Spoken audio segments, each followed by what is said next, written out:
नमस्कार, सुप्रभात. आजच्या 2023 मधल्या या वर्षाचा आपला हा शेवटचा भाग. गेले वर्षभर आपण दासबोध अभ्यास करत आहोत. जवळ-जवळ 55 समास, 55 भाग आपण बघितले आणि ह्या वर्षाचा आजचा आपण अभ्यासवर्ग सुरू करूया. आजच्या अभ्यासवर्गाची सुरुवात करतेय स्नेहा पाठक. श्रीराम. नाम आहे आदि अंती, नाम सर्वसार, आहे बुडत्याला नौका जीवनी आधार, आहे बुडत्याला नौका जीवनी आधार.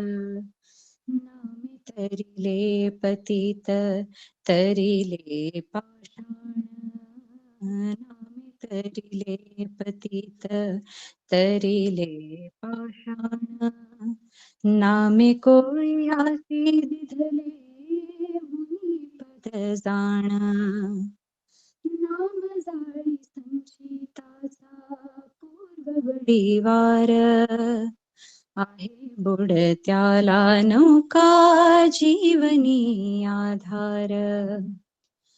नाममय झाला चोखा ब्रह्मीलीन झाला, अजामेळ पापराशी वैकुंठासी गेला, तेथे उभे पंढरीचे घेऊनी आकार, आहे बुडत्याला नौका जीवनी आधार.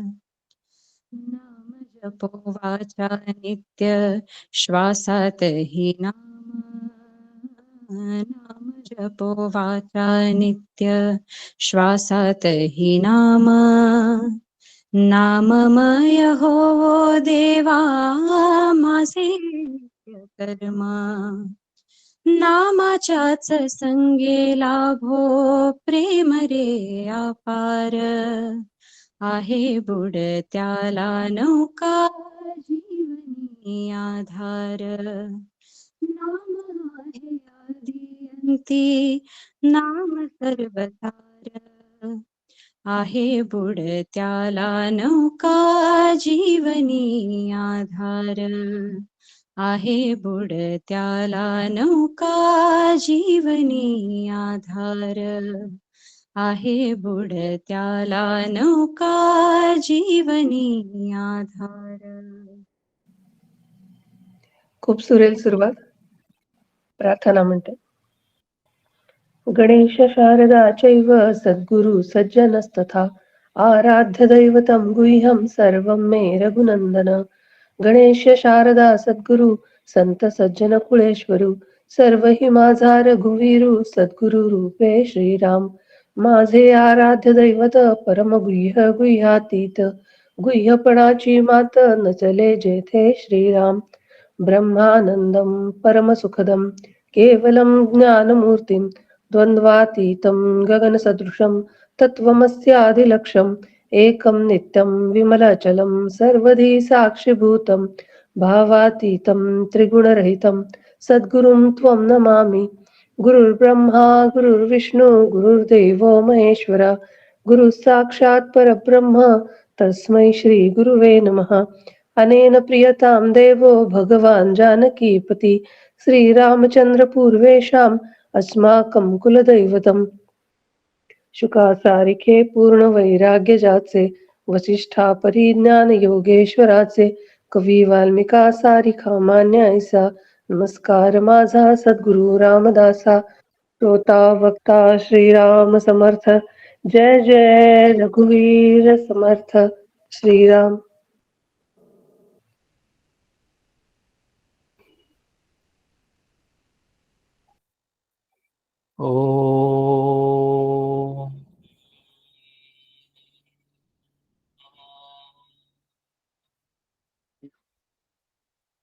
ॐ सहना भवतु, सहनौ भुनक्तु, सह वीर्यं करवावहै, तेजस्विनावधीतमस्तु मां विद्विषावहै.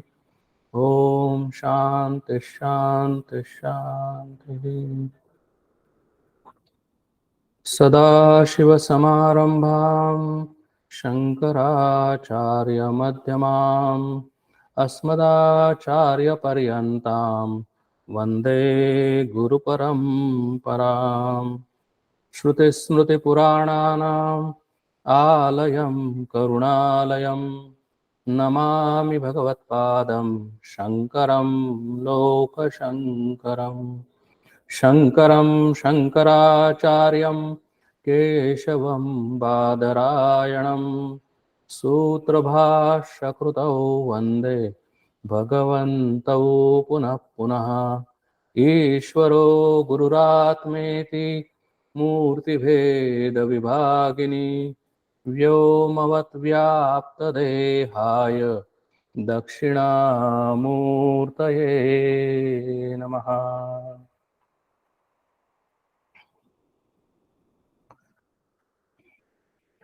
मागच्या रविवारी आपण मायोद्भव निरूपण हा समास पाहिला आणि मायेचं वर्णन ऐकल्यानंतर, मायेचं स्वरूप जाणून घेतल्यानंतर माया काय आहे आणि माया आमच्या जीवनावर कसं अधिराज्य करते हे पाहिल्यानंतर साहजिकच पुढचा समास हा ब्रह्म निरूपण येतो। याचं कारण आहे की ब्रह्म म्हणजे मायाधिपती, मायेचा जो अधिपती आहे, म्हणजे माया किंवा प्रकृती किंवा आदिशक्ती, हिचा जर अधिपती कोण असेल तर ते ब्रह्म आहे, परब्रह्म आहे, दोन्ही एकच शब्द आहेत। आणि ब्रह्म हा ज्यावेळेला आपण शब्द वापरतो त्याची व्युत्पत्ती अशी आहे की ब्रह्म हा बृहत या शब्दापासून आलेला आहे। बृहत म्हणजे मोठं, संस्कृत मध्ये जर शब्द जर बघितला बृहत म्हणजे मोठं, म्हणजे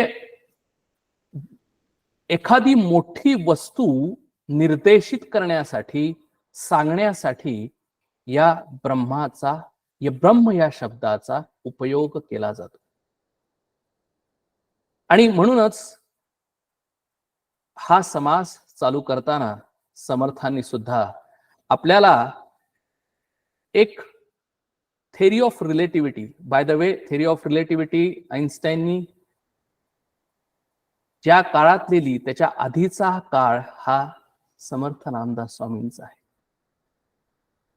नवे समर्थांनी ही जी रिलेटिव्हिटी थेरी मांडली, ही जी वेदातून घेतलेली आहे ती अनेक वर्षांपूर्वीची आहे।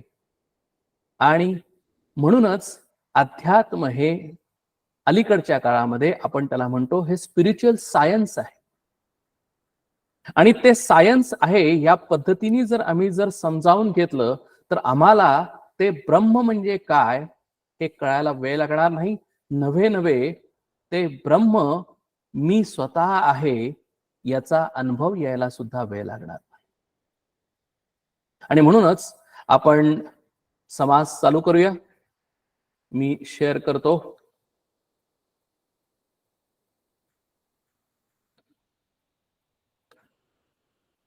आपण सर्वांनी काल जे व्हिडिओ पाठवला होता तो बघितला असेल, थोडीशी कल्पना आली असेल। आणि योगायोगाने जर बघितलं तर आजचा सुद्धा जर आपण बघितलं तर आजचा हा शेवटचा दिवस आहे या वर्षाचा 2023 चा।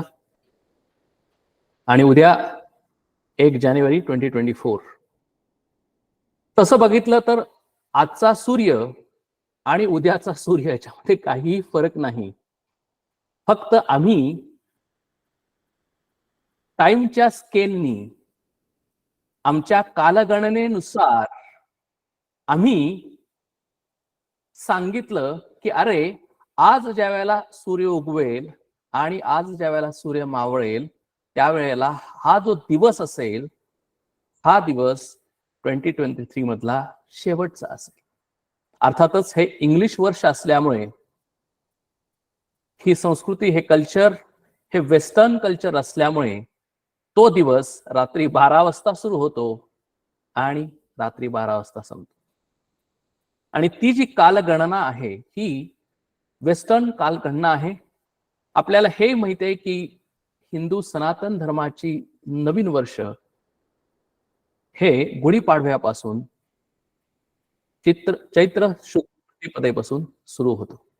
म्हणजे ती जी एक कालगणना आहे ती कालगणना सुद्धा आम्ही स्वीकारतो आणि वेस्टर्न कालगणना ही सुद्धा आम्ही स्वीकारतो, कारण ही एक मेजरमेंट करण्याची पद्धत आहे. आपण बघणारच आहोत. आपण समासाला सुरुवात करूया. समास चौथा, ब्रह्मनिरूपण. आणि बऱ्याच वेळेला आम्हाला शंका येते की अरे, ब्रह्मनिरूपण करतो आहोत आणि हे सगळं काय चाललेलं आहे.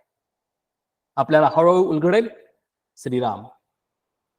कृतयुग 17,28,000, त्रेतायुग 12,96,000, द्वापार युग 8,64,000, आता कलियुग ऐका श्रीराम. कलियुग 4,32,000, चतुर्युगे 43,20,000, 80 चतुर्युगे सहस्त्र, तो ब्रह्मयाचा एक दिवस श्रीराम. ऐसे ब्रह्मे सहस्त्र देखा, तेव्हा विष्णूची एक घटिका, विष्णू सहस्त्र होता ऐका, पळ एक ईश्वराचे श्रीराम. ईश्वर जाय सहस्त्र वेळ, ते शक्तीचे अर्धपळ, ऐसी संख्या बोलिली सकळ, शास्त्रांतरी श्रीराम. समर्थांनी यापुढे श्लोक दिलेला आहे की ओरिजिनल श्लोक जो इथं समर्थांनी दासबोधामध्ये उद्धृत केलेला आहे की ज्याच्या आधाराने समर्थांनी ही कालगणना इथे सांगितलेली आहे. थोडस आपण समजावून घेऊया. 400 वर्षापूर्वी तास सेकंद याच्यामध्ये मांडण्याच्या ऐवजी घटिका पळ या संज्ञेमध्ये या टाइमचं मेजरमेंट केलं जात होतं. तेही आपल्याला थोडस बघितलं पाहिजे आणि त्यासाठी मी थोडस शेअर करतो. दिसतंय ना? हो, दिसतं. तर समर्थांनी जे सांगितलं कृतयुग म्हणजे सत्ययुग, त्याची वर्ष किती सांगितली तर 17,28,000 वर्ष हे मिळून एक सत्ययुग होतं. त्रेतायुग म्हणजे प्रभू श्रीरामाचं युग हे 12,96,000 वर्ष चाललं आणि त्याच्यानंतर द्वापार युग झालं, ते 8,64,000 वर्ष चाललं. द्वापार युगामध्ये, त्रेतायुगामध्ये भगवंतानी श्रीरामाचा अवतार घेतला. ब्रह्मानी, परब्रह्मानी, निर्गुण निराकार असलेल्या परब्रह्मानी सगुण साकार रूप अवतीर्ण केलं, प्रगट झाला. तो त्रेतायुगामध्ये श्रीरामाच्या युगामध्ये श्रीरामाचा अवतार घेऊन तोच श्रीराम द्वापार युगामध्ये भगवान श्रीकृष्ण म्हणून अवतीर्ण झाले. ते द्वापार युग 8,64,000 वर्ष इतकं चाललं. ज्या वेळेला भगवंतानी आपला अवतार संपवला तेव्हापासून कलियुग चालू झालं. आणि म्हणूनच भगवंताला माहिती होतं की कलियुगामध्ये काय होणार आहे, कशा पद्धतीने माणसं वागणार आहेत, कारण हे भगवंताचं डिझाईन आहे. आपण मागच्या वेळेला बघितलं होतं, अनेक केले समासामध्ये आपण याचीच चर्चा करतोय की भगवंताला पूर्णपणे माहिती आहे की सत्ययुगामध्ये माणसं कशी वागणार आहेत, किती काळ जगणार आहेत, त्यांचे विचार कसे असणार आहेत. त्रेतायुगामध्ये माणसं किती जगणार आहेत, त्यांचे विचार कसे असणार आहेत. द्वापार युगामध्ये त्यांचे विचार कसे असणार आहेत, ते किती वर्ष जगणार आहेत. आणि कलियुगामध्ये माणूस हा किती वर्ष जगणार आहे, त्याचे विचार कसे असणार आहेत. आणि म्हणूनच भगवंतानी द्वापार युगामध्ये शेवटी महाभारताच्या युद्धामध्ये अर्जुनाचं निमित्त करून आम्हाला जी गीता सांगितली ती कलियुगामध्ये आम्ही कसं वागावं, कसं आचरण करावं आणि त्या परब्रह्मापर्यंत पोचावं यासाठी गीता सांगितलेली आहे. आणि बरोबर 5000 वर्षापूर्वी ही गीता सांगितली, म्हणजेच साधारणपणे कलियुग चालू होऊन 5000 वर्ष झाली असं म्हणायला काही हरकत नाही. म्हणजे हे कलियुग हे 4,32,000 वर्षांपर्यंत चालणार आहे, त्यातली आता 5000 वर्ष झालेली आहेत असं म्हणायला काही हरकत नाही. आणि ही 4 युग मिळून म्हणजे सत्ययुग, त्रेतायुग, द्वापारयुग आणि कलियुग जर आपण ऍडिशन केली तर 4 युगांची मिळून 43,20,000 वर्ष म्हणजे टोटल 4 युगांचं मिळून एक युग होतं.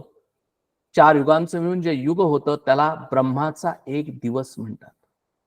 आणि हा ब्रह्मा म्हणजे ब्रह्म नव्हे तर मिस्टर ब्रह्माजी, म्हणजे ज्यांनी हे युनिवर्स निर्माण केलं.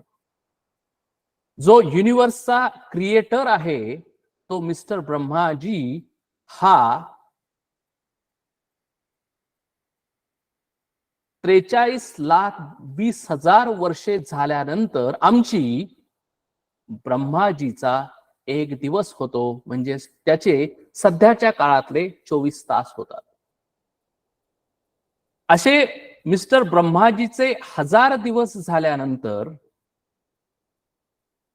विष्णू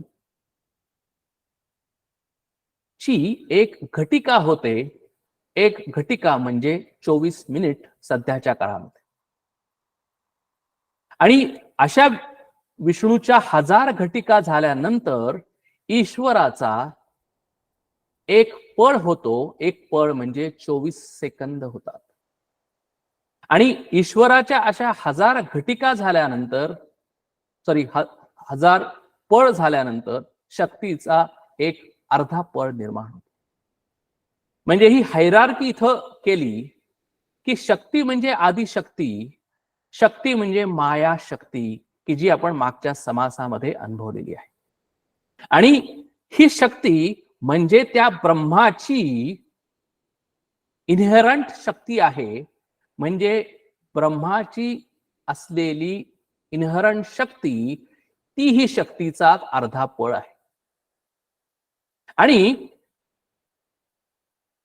शक्तीपासून म्हणजे ती शक्ती म्हणजेच माया शक्ती म्हणजेच प्रकृती, अशा अनेक प्रकृती म्हणजे अशा अनेक शक्ती आहेत, अशा अनेक अनंत रचना आहेत.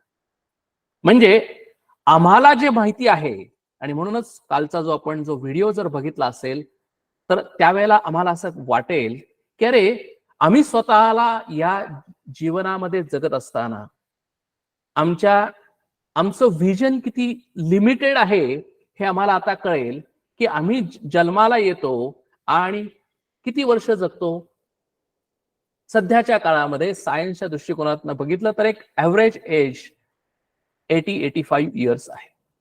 म्हणजे सामान्य माणूस एक 80-85 वर्ष जगतो. तो 85 वर्षाच्या आधी कुठे होता हे त्याला माहिती नाही. 85 वर्षानंतर तो कुठे जाणार आहे हे त्याला माहिती नाही.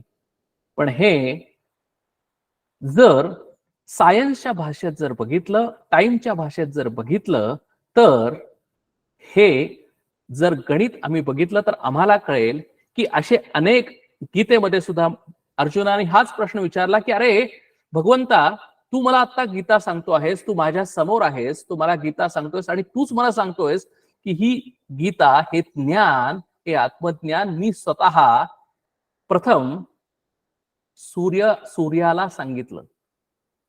आणि मग तो सूर्य तर अनेक वर्षापूर्वी आहे. म्हणजे एवढं मला सायन्सच्या दृष्टिकोनातून कळायला काहीच कॉमन सेन्स आहे की मी ज्या वेळेला जन्म घेतला त्याच्या आधी सूर्य होता आणि मी मृत्यू पावल्यानंतर सूर्य असणारच आहे. म्हणजे हे युनिवर्स, हे कॉस्मॉस हे माझ्या आधी किती वर्ष आहे मला माहिती नाही, माझ्यानंतर किती वर्ष असणार आहे हे मला माहिती नाही, ते गणित इथं समर्थांनी आमच्या शास्त्रामध्ये सांगितलेलं आहे. हे आत्ताच्या अलीकडच्या सायन्स मध्ये सुद्धा सांगितलेलं आहे. आणि म्हणूनच हे दोन्हीचं समन्वय आहे. जे अलीकडच्या सायन्सला, टेक्नॉलॉजीला आत्ता कळलेलं आहे, आइन्स्टाईन, न्यूटन ही गेले 100, 200, 300 वर्षामध्ये असलेले हे सगळे अलीकडचं सायन्स टेक्नॉलॉजी आहे.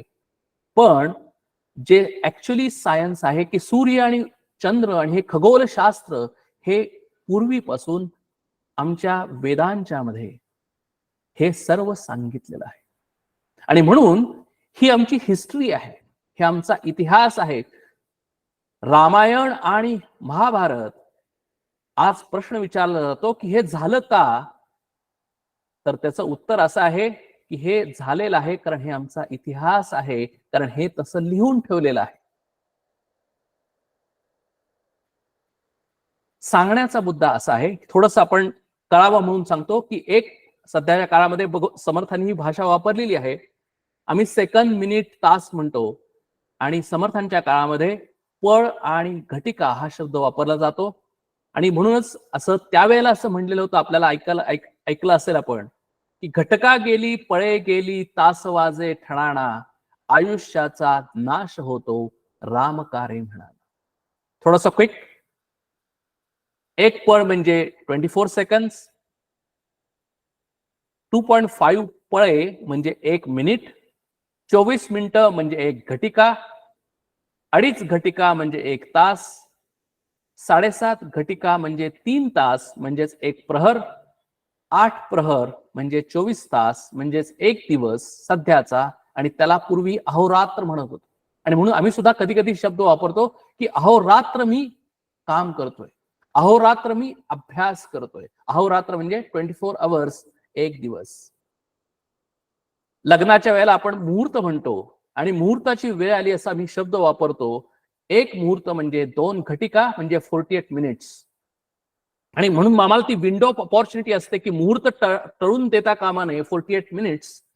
आणि असे 30 मुहूर्त झाल्यानंतर म्हणजेच 8 घटिका झाल्यानंतर 1 दिवस किंवा 1 अहोरात्र होतो.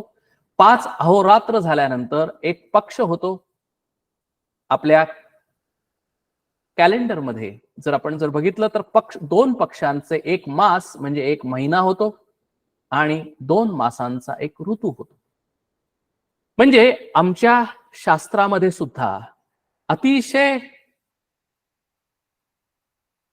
एक सायन्स वापरून, एक अतिशय परिपूर्ण पद्धतीचं सायन्स आमच्याच शास्त्रामध्ये अनेक वर्षांपूर्वी लिहिलेलं आहे.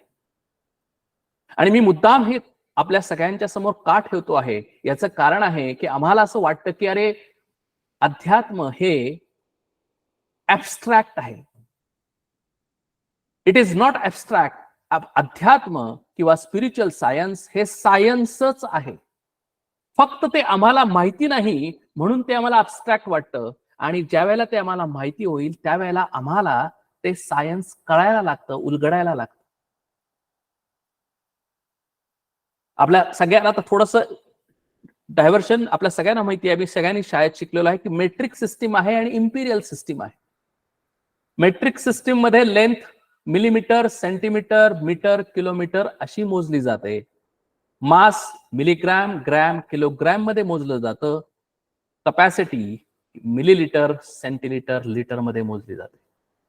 आणि मेट्रिक सिस्टीम आम्ही ब्रिटिशांनी आमच्यावर राज्य केल्यामुळे आम्ही ब्रिटिश सिस्टीम म्हणजेच मेट्रिक सिस्टीम फॉलो करतो. पण युएस मध्ये जर तुम्ही गेला तर युएस सिस्टीम ही इम्पेरियल सिस्टीम आहे. तिथे लेंथ ही मिलीमीटर, सेंटीमीटर, मीटर, किलोमीटर मध्ये मोजली जात नाही, तर तिथं इंच, फूट, यार्ड आणि माईल मध्ये लेंथ मोजली जाते. आणि म्हणूनच जर आम्ही युएस मध्ये गेलो तर आम्ही म्हणतो की कार किती स्पीडनं जाते, ती 100 माइल्स पर आवर न जाते. आणि तेच आम्ही इंडियामध्ये आलो तर आम्ही म्हणतो की आमची कार ही किलोमीटर पर आवरनी जाते. म्हणजे जर आम्ही मास बघितलं म्हणजे वेट किलोग्रॅम, ग्रॅम, मिलीग्रॅम हे मेट्रिक सिस्टीम आहे आणि इम्पेरियल सिस्टीम US मध्ये गेला तर गॅलन मध्ये तुम्हाला दूध मिळेल. लिटर मध्ये मिळणार नाही तर गॅलन मध्ये दूध मिळेल. म्हणजेच US मध्ये पिंट आणि गॅलन अशा पद्धतीने मेजर केलं जातं आणि मास म्हणजे वेट हे औंस, पाऊंड आणि या पद्धतीने केलं जातं.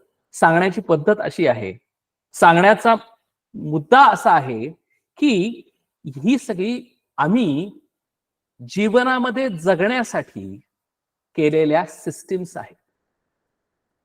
मेजरमेंट्स करण्यासाठी, आम्हाला एकमेकांना कम्युनिकेट करण्यासाठी केलेल्या सिस्टीम्स आहेत. म्हणजे मी उद्या एखाद्याला म्हणलं की हा 1 किलोग्रॅम मला साखर पाहिजे आणि मी US मध्ये जाऊन जर किलोग्रॅम साखर मागितली तर तो माझ्याकडे बघायला लागेल, तो म्हणेल किती पाऊंड देऊ सांग. म्हणजे मला जर एकमेकांशी जर कम्युनिकेट करायचं असेल तर आम्हाला एक कॉमन अंडरस्टँडिंग पाहिजे, सिस्टीम पाहिजे आणि म्हणून या सिस्टीम तयार केलेल्या आहेत. कुठली सिस्टीम बरोबर, कुठली सिस्टीम चूक हा मुद्दा नाही, हे डिस्कशन नाही, तर या दोन सिस्टीम्स आहेत, हे आम्हाला जाणून घ्यायचं आहे. लेफ्ट हँड ड्राईव्ह का राईट हँड ड्राईव्ह आम्हाला सगळ्यांना माहिती आहे की आम्ही इंडियामध्ये, भारतामध्ये एक पद्धतीचा ड्राईव्ह करतो, म्हणजे कार जी असते आमची, आम्ही राईट हँड ड्राईव्ह करतो आणि US मध्ये लेफ्ट हँड ड्राईव्ह आहे. म्हणजे थोडक्यात काय की आम्ही कशा पद्धतीने जावं, डावीकडून रस्त्यावरून जावं का उजवीकडून रस्त्यावरून जावं, कशा पद्धतीने आमचा पाथवे असावा, हे सिस्टीम आहे, आम्हाला कळावं आणि म्हणूनच आम्ही ज्या ज्या देशात असतो त्या पद्धतीने आम्ही त्या सिस्टीम्स वापरतो. कुठली बरोबर कुठली चूक हे नाही, पण आम्हाला एकमेकांना कम्युनिकेट करावं, आम्ही एकमेकांशी बोलत असताना, व्यापार करत असताना, जीवनामध्ये जगत असताना आम्हाला हे कळावं म्हणून ह्या सिस्टीम्स केलेल्या आहेत. तसंच या सिस्टीम्स आहेत. तुम्ही त्याला मिनिट, तास, घटिका, सेकंद अशा पद्धतीने कशाही पद्धतीने आम्ही मोजू शकतो. म्हणजेच ही सुद्धा एक सिस्टीमच आहे आणि ती सिस्टीम अशा पद्धतीने, आणि म्हणून जसं आम्ही metric to imperial conversion table असतं तसं हे टेबल आम्हाला टाइम मध्ये आहे. आणि म्हणून समर्थांनीही आपली जी सिस्टीम वापरलेली आहे ह्याच्यामध्ये की सत्ययुग हे 17,000 म्हणजे स्टेप बाय स्टेप आहे. सत्ययुग पहिल्यांदा चालू झालं, त्याच्यानंतर त्रेतायुग आलं, त्याच्यानंतर द्वापार युग आलं आणि त्याच्यानंतर कलियुग आलं. असं 4 कलियुग आल्यानंतर, आणि आता बघा ही थेअरी ऑफ रिलेटिव्हिटी आहे. हे आता आपण जसं मेट्रिक आणि इम्पेरियल सिस्टीम बघितली लेंथ आणि मासच्या संदर्भात, आता आपण टाइमचा विचार करतो. तर टाइमचा ज्यावेळेला आम्ही विचार करतो आणि थोडंसं आम्हाला हे कळायला थोडंसं अवघड जातं, पचायला थोडंसं अवघड जातं. याचं कारण काय की जर आपण जर हे वर्ष जर बघितली की सत्ययुग हे 17,28,000 वर्ष होतं चाललं, त्रेतायुग हे 12,96,000 वर्ष होतं, द्वापार युग हे 8,64,000 वर्ष होतं आणि कलियुग हे 4,32,000 वर्ष चालणार आहे. त्यातली 5,000 वर्ष झालेली आहेत आणि मी फक्त 85 वर्ष जगणार आहे. ही थेअरी ऑफ रिलेटिव्हिटी आहे. म्हणजे मी या युनिव्हर्समध्ये इन टर्म्स ऑफ टाइम किती स्मॉल डॉट आहे हे मला कळावं, यासाठी आपण ह्याचा विचार करतो. कारण का की माणसामध्ये प्रचंड अहंकार आहे.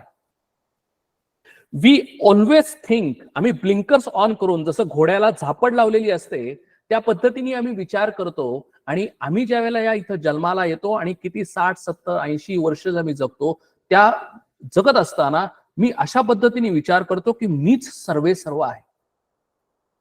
कारण माझ्यासाठीच, म्हणजे जसा फ्रॉग इन वेल जसा असतो, कूप मंडूक म्हणलेला आहे की त्याचं व्हिजनच तेवढी आहे, त्याला फक्त हेच माहिती आहे की विहिरीतला जो फ्रॉग आहे, बेडूक आहे, तो म्हणतो की हे विहीरच माझं विश्व आहे. या विहिरीच्या पलीकडे काहीही नाही, तसं आम्ही सुद्धा माणूस इतके संकुचित झालेलो आहोत, इतके लिमिटेड झालेलो आहोत आमच्या विचारांनी, की आम्हाला आमचं स्वतःचं आयुष्य जगत असताना 80-85 वर्ष म्हणजे हेच आमचं युनिव्हर्स आहे, हेच माझं विश्व आहे असं वाटतं. आणि म्हणून आम्हाला हे आकडे बघितल्यानंतर फिक्टिशियस वाटतात, ऍबस्ट्रॅक्ट वाटतात. आणि हेच आम्हाला ब्रह्माच्या अनुषंगानं समजून घ्यायचं आहे. म्हणून ज्यावेळेला ब्रह्म हा शब्द वापरला जातो, ब्रह्म म्हणजे मोठं, म्हणजे बृहत, हे आम्हाला कळण्यासाठी, अप्रिसिएशन होण्यासाठी हे आपण विचार करतो आहोत. म्हणजे मी किती लहान आहे आणि हे युनिव्हर्स किती मोठं आहे इन टर्म्स ऑफ टाइम आणि in terms of space. In terms of time आपण आता इथं विचार करतोय, इन टर्म्स ऑफ स्पेस आपण काल जो व्हिडिओ पाठवलेला होता, तो 13 मिनिटाचा व्हिडिओ आपण बघितला असेल तर आम्हाला कळलं असेल की इन टर्म्स ऑफ स्पेस आम्ही किती स्मॉल आहोत. म्हणजे आणि हे आमचा सगळ्यांचा अनुभव आहे की ज्या वेळेला करोनामध्ये ज्या वेळेला तो व्हायरस आला, तो व्हायरस डोळ्यांना दिसत नाही, म्हणजे तो मिलीमीटर नव्हे, मायक्रोमीटर नव्हे, अजून तो स्मॉल पार्टिकल सारखा असणार आहे की जो आम्हाला डोळ्यांनी दिसू शकत नाही. कोरोना व्हायरस तो सुद्धा एक जीवच आहे, तो सुद्धा एक या युनिव्हर्स मध्ये असलेला एक व्यक्तीच आहे. आणि आम्ही सुद्धा एक मनुष्य जन्म म्हणून आम्ही घेतलेला आहे, तो आम्ही सुद्धा या युनिव्हर्स मध्ये एक व्यक्तीच आहोत. आणि आमचा जन्म आणि आमचा मृत्यू हे लिमिटेड किती आहे तर 85 वर्षाचं आहे. जर आम्ही डॉग युनिव्हर्स मध्ये गेलो, कुत्र्यांच्या जगामध्ये गेलो, तर त्याचं आयुष्य किती आहे? त्याचं आयुष्य 15-16 वर्ष आहे आमच्या वर्षांच्या मेजरमेंट सिस्टीम मध्ये. आणि त्यामुळे जर आम्ही कुत्र्याचं जर आयुष्य घेतलं, डॉगचं जर आयुष्य घेतलं, आम्हाला ज्यांनी डॉग्स पाहिलेले असतील त्यांना माहिती असेल की डॉग हा 13, 14, 15 वर्ष जर जगला तर आम्ही म्हणतो की अरे त्यानं फुल आयुष्य एन्जॉय केलं, तो जगलेला आहे. म्हणजे त्याच्या युनिव्हर्समध्ये, त्याच्या जगामध्ये, त्याच्या कॉस्मॉसमध्ये असं आपण म्हणू की 15 वर्ष ही त्याची पूर्ण वर्ष आहेत. बघा, मी मुद्दाम या सगळ्यांचा विचार तुमच्या डोळ्यासमोर ठेवतोय. आज इयर एंड आहे, त्या दृष्टिकोनातनं आपण विचार करायचा आहे की आम्ही फक्त त्या वर्षाचा विचार करतो, पण इथे किती हजारो लाखो वर्षांचा आपण विचार करतो आहोत. म्हणजे त्या करोना व्हायरससाठी जर किंवा आपण जर आणि आपण मागच्याला सगळा युनिव्हर्सचं आपण बघितलं होतं की युनिव्हर्स कसं तयार झालेलं आहे, पंचीकरण आपण बघितलेलं आहे. त्या पंचीकरणामध्ये एक अतिशय स्मॉल कृमी कीटक म्हणजे डास असं आपण म्हणू, किंवा छोटा कीटक, हा सुद्धा जगतो, हा सुद्धा जीव आहे. तो किती वर्ष जगतो? मे बी आमच्या भाषेमध्ये तो काही दिवस जगत असेल. डॉग किती वर्ष जगतो? आमच्या भाषेमध्ये 10, 12, 13, 14, 15 वर्ष जगत असेल. आम्ही किती जगतो? आम्ही 80-85 वर्ष जगत असू, पण हे युनिव्हर्स निर्माण करणारा ब्रह्मा हा किती वर्ष जगतो ते आम्हाला कल्पनेच्या पलीकडे आहे. कारण 43,20,000 वर्ष हा ब्रह्माचा फक्त एक दिवस आहे. आणि ब्रह्मानी, मिस्टर ब्रह्माजी म्हणजे इतके वर्षांचा तो फक्त त्याच्यासाठी फक्त हा 24 तास आहे. आणि हे कळायला अतिशय सोपं आहे. It is theory of relativity. आणि ब्रह्मा ही जर संज्ञा जर आपण जर बघितली तर फॉर अ मिनिट आपण असं विसरून जाऊ की ब्रह्मा, विष्णू आणि महेश हे देव नाहीत, पण ते एक नेचरचा, या युनिव्हर्सचा एक भाग आहेत. म्हणजे हा जो युनिव्हर्स तयार जो केलेला आहे तो मिस्टर ब्रह्माजी आहे. हा जो युनिव्हर्स जो सांभाळ करतो, म्हणजे आता विचार करा, आपण कालच बघितलं की त्या व्हिडिओमध्ये आपण थोडासा तो व्हिडिओ सुद्धा आज प्ले करू शकतो, पण विष्णू या सगळ्या युनिव्हर्सचं पालन करता आहेत. म्हणजे काय करत आहेत? तर there should be some force which we call it as a Vishnu is holding this universe together. म्हणजे जर पृथ्वी जर आमच्या भोवती फिरत असेल, तर पृथ्वी जर फिरत असताना, स्वतःभोवती फिरत असताना ती किती स्पीडनं फिरते? 6000 किलोमीटर्स पर आवर. पृथ्वी सूर्याभोवती फिरताना 68,000 किलोमीटर्स पर आवरनी फिरते.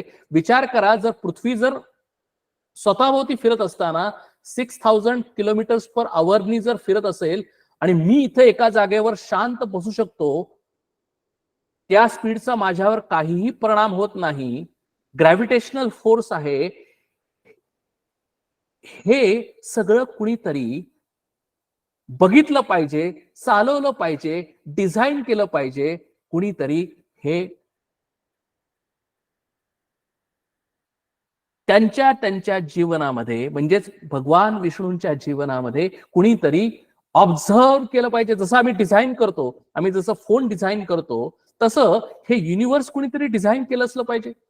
आणि म्हणून त्यांचं जे मेजरमेंट आहे, हे मेजरमेंट हे अतिशय मोठं आहे, बृहत आहे, आमच्या कळण्याच्या पलीकडचं आहे. कारण हे अप्रिसिएशन आम्ही खूप मंडूक वृत्तीनं, आम्ही लिमिटेड पद्धतीने आम्ही जर टाइम बघितला तर आम्हाला हे कळायला फिक्टिशियस वाटतं. पण जर आम्ही ही जी उदाहरणं घेतली, तर ती उदाहरणं म्हणजे डासाचं उदाहरण असेल, डॉगचं उदाहरण असेल, आमचं स्वतःचं मनुष्याचं उदाहरण असेल. झाडं अनेक वर्ष जगतात. 500 वर्षाचं झाड आपण स्वतः बघू शकतो, 1000 वर्षाचं झाड आम्ही बघू शकतो. बरोबर आहे ना? जर हे जर सत्य जर असेल, तर हे आम्हाला कळायला फार अवघड नाही. म्हणजे विष्णू हा एक नेचरचा भाग आहे. या नेचरमध्ये ही जी सगळी जगडव्या जी पृथ्वी आहे, सूर्य आहे, चंद्र आहे, ही सगळी आमचा मिल्की वे आहे, हा कॉस्मॉस आहे, हा युनिव्हर्स आहे, हा कोणीतरी सांभाळायला पाहिजे. आणि तो सांभाळणारा कोण आहे, तो फोर्स कोण आहे, तर तो भगवान विष्णू, असं आम्हाला आमच्या शास्त्रामध्ये सांगितलेलं आहे. आणि भगवान विष्णूंच्या सुद्धा ज्या वेळेला 1000 घटिका विष्णूंच्या होतात, त्यावेळेला ईश्वराचा, महेशाचा एक पळ होतो, म्हणजेच 24 सेकंद होतात. आणि ईश्वर आपल्या सगळ्यांना माहितीये की ब्रह्मा, विष्णू, महेश हे तीन हे गुणातीत नाहीत, हे गुणामध्येच आहेत. म्हणजेच ते प्रकृतीमध्ये आहेत. ते प्रकृतीमध्ये म्हणजेच मायेमधून निर्माण झालेले आहेत. म्हणजेच ती माया, म्हणजे माया शक्ती, म्हणजेच त्या परब्रह्म परमात्म्याची इनहेरंट शक्ती आहे. आणि ती अर्धापोळ आहे. म्हणजे त्या मायेतून, त्या आदिशक्तीमधून ब्रह्मा, विष्णू, महेश निर्माण होतात. आणि ब्रह्मा, विष्णू, महेश हे सगळं युनिव्हर्स चालवतात. आणि अशा अनेक अनंत शक्ती आहेत. आणि हे कशावरून? पुरुष सूक्त जर कुणी ऐकलं असेल की सहस्त्र शीर्षा पुरुषः सहस्त्राक्ष सहस्त्रपाद, त्याचं त्या पुरुषाचं वर्णन केलेलं आहे. तो पुरुष कोण आहे? हा जो आम्हाला जो युनिव्हर्स दिसतो, कॉस्मॉस, त्याचं वर्णन केलेलं आहे की तो कसा आहे. तर त्याला हजार शीर्ष म्हणजे तोंड आहेत आणि 1000 हात पाय आहेत. 1000 म्हणजे 1000 नाही, इट इज जस्ट, त्या लँग्वेज मध्ये 1000 आहेत, आमच्या भाषेमध्ये लाखो करोडो आहेत. म्हणजे आम्ही ज्याला म्हणतो की आता बघा हे डिझाईन कसं आहे बघा, की जे समष्टीमध्ये आहे तेच व्यष्टीमध्ये आहे, जे संबंध युनिव्हर्स मध्ये आहे तेच माझ्यामध्ये सुद्धा आहे. आणि म्हणून मागच्या समासामध्ये आम्ही काय म्हणलो होतो? सगुण आणि निर्गुण एकत्र कालवलंय असं म्हणलेलं आहे. बघा, म्हणजे आम्हाला मनुष्य जन्मामध्ये येऊन काय जर करायचं असेल, तर आम्हाला त्या परब्रह्म परमात्म्यापर्यंत पोचायचं आहे. आणि कसं पोचायचं त्याच्यासाठी आम्हाला दासबोध सांगितलेला आहे. म्हणजे आमचं आयुष्य खरं असेल 80 वर्षच, पण 80 वर्ष असून सुद्धा आम्ही त्या ब्रह्माला, आम्ही त्या विष्णूला, आम्ही त्या महेशाला, आम्ही त्या शक्तीला त्यांच्याच आशीर्वादाने ओळखू शकतो, जाणून घेऊ शकतो, आम्ही त्याला अप्रिसिएशन करू शकतो. कारण का? की जेवढं बृहद आहे, जेवढं मोठं आहे, तेवढं जास्त सूक्ष्म आहे. E is equal to MC square. आपल्या सगळ्यांना हे आम्ही सायन्स शिकलेलो आहे, कारण मास आणि energy they are interchangeable. Time आणि space they are interchangeable. They are just measurement. They are just measuring system. आणि आम्हाला काय करायचं आहे, तर आम्हाला या बियॉन्ड टाइम, बियॉन्ड स्पेस, हे जे परब्रह्म आहे, ब्रह्म आहे, ते आम्ही आहोत, हे आम्हाला समजावून घ्यायचं आहे, कळून घ्यायचं आहे. त्याचं आम्ही कॉन्टेम्प्लेशन करायचं आहे, त्याचा विचार करायचा आहे. कारण मी सुद्धा या जर युनिव्हर्सचा जर भाग असेल, तर माझ्यामध्ये सुद्धा ते परब्रह्म आहे आणि तेच परब्रह्म म्हणजेच मी सुद्धा सगुण आहे आणि मी सुद्धा निर्गुण आहे. मी सुद्धा भगवान विष्णूंच्या प्रमाणे मला सुद्धा क्रिएशन आहे, मी सुद्धा क्रिएशन करू शकतो. भगवान महेशाच्या नुसार मी सुद्धा क्रिएशनचं डिस्ट्रक्शन करू शकतो आणि मी सुद्धा त्याच पद्धतीने क्रिएटर आणि डिस्ट्रॉयर होऊ शकतो. कधी सांगा? आपण 2 समासपूर्वी ज्या वेळेला देवशोधन समास बघितलेला होता, त्यावेळेला आपण म्हणलेलं होतं की आम्ही जागृत अवस्थेमध्ये असताना हे जे सृष्टी बघतो, हे जे युनिव्हर्स बघतो, हे जे कॉस्मॉस बघतो, हे कुणाचं क्रिएशन आहे? हे भगवान विष्णूचं क्रिएशन आहे. भगवान विष्णूचं हे स्वप्न आहे. आणि म्हणून जर भगवान विष्णूचं आता पुराण आम्ही म्हणतो, तिकडे जर भगवान विष्णू जर बघितले, तर भगवान विष्णू शेषशाहीवर पडलेले आहेत. आणि जर बघा त्यांची पोच कशी आहे, ही इज ड्रीमिंग. ते शेषशाहीवर पडलेले आहेत, जणू डोळे मिटलेले आहेत आणि त्यांचं जे स्वप्न आहे ते हे कॉस्मॉस आहे, ते विष्णूचं स्वप्न आहे. आणि त्या स्वप्नामध्ये भगवंताच्या सृष्टीमध्ये आम्ही सर्वजण आहोत. आम्ही सर्वजण म्हणजे कोण? तर सर्व मनुष्य, सर्व पशु पक्षी, सर्व झाडं झुडप, सर्व कीटक, कृमी कीटक, जे जे काही आम्हाला दिसतंय, पृथ्वी, सूर्य, चंद्र, मिल्की वे, सर्व प्रकारचे जे जे काही ब्रह्मांड दिसतंय, हे सगळं त्या विष्णूच्या ड्रीम मध्ये आहे. म्हणजे भगवंताच्या सृष्टीमध्ये आम्ही सर्वजण काम करतो. कुठं? जागृत अवस्थेमध्ये. आणि आम्हाला ते करण्यासाठी, अप्रिसिएशन होण्यासाठी आम्ही त्याला विष्णू म्हटलं. कारण विष्णूच्या नाभीमधून मिस्टर ब्रह्माजी कमळामध्ये स्थित आहेत. आणि भगवान विष्णूंनी हे ब्रह्मांड तयार करण्यासाठी आउटसोर्स केलं. कुणाला? तर मिस्टर ब्रह्माजीला. आणि मिस्टर ब्रह्माजी कमळामध्ये बघून मिस्टर ब्रह्मदेव हे या विश्वाचं क्रिएटर आहेत. कारण का? की ब्रह्माचा क्रिएटर कोण आहे? या मिस्टर ब्रह्माजी म्हणजे ब्रह्मदेवाचा क्रिएटर कोण आहे? तर विष्णू आहे. म्हणून विष्णूच्या नाभीमधून जे तयार झालेलं आहे कमळ, त्या कमळामध्ये स्थित हे ब्रह्मदेव आहे.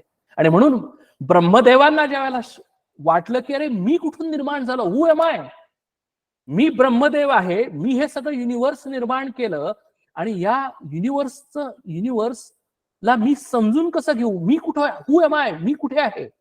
आणि म्हणून ते मेडिटेशन केले, डोळे झाकले आणि त्यांनी आपल्या उगमाचा शोध घेतला. आणि त्यांना असं लक्षात आलं की अरे आपण विष्णूंच्या नाभीमधून निर्माण झालेलो. आणि विष्णूनी हे सर्व संसार, आपण ज्याला संसार हा शब्द वापरतो, म्हणजेच हे सगळं युनिव्हर्स हे धारण केलेलं आहे. आणि म्हणजे हे युनिव्हर्स, हे कॉस्मॉस, हे आम्ही भगवंताच्या,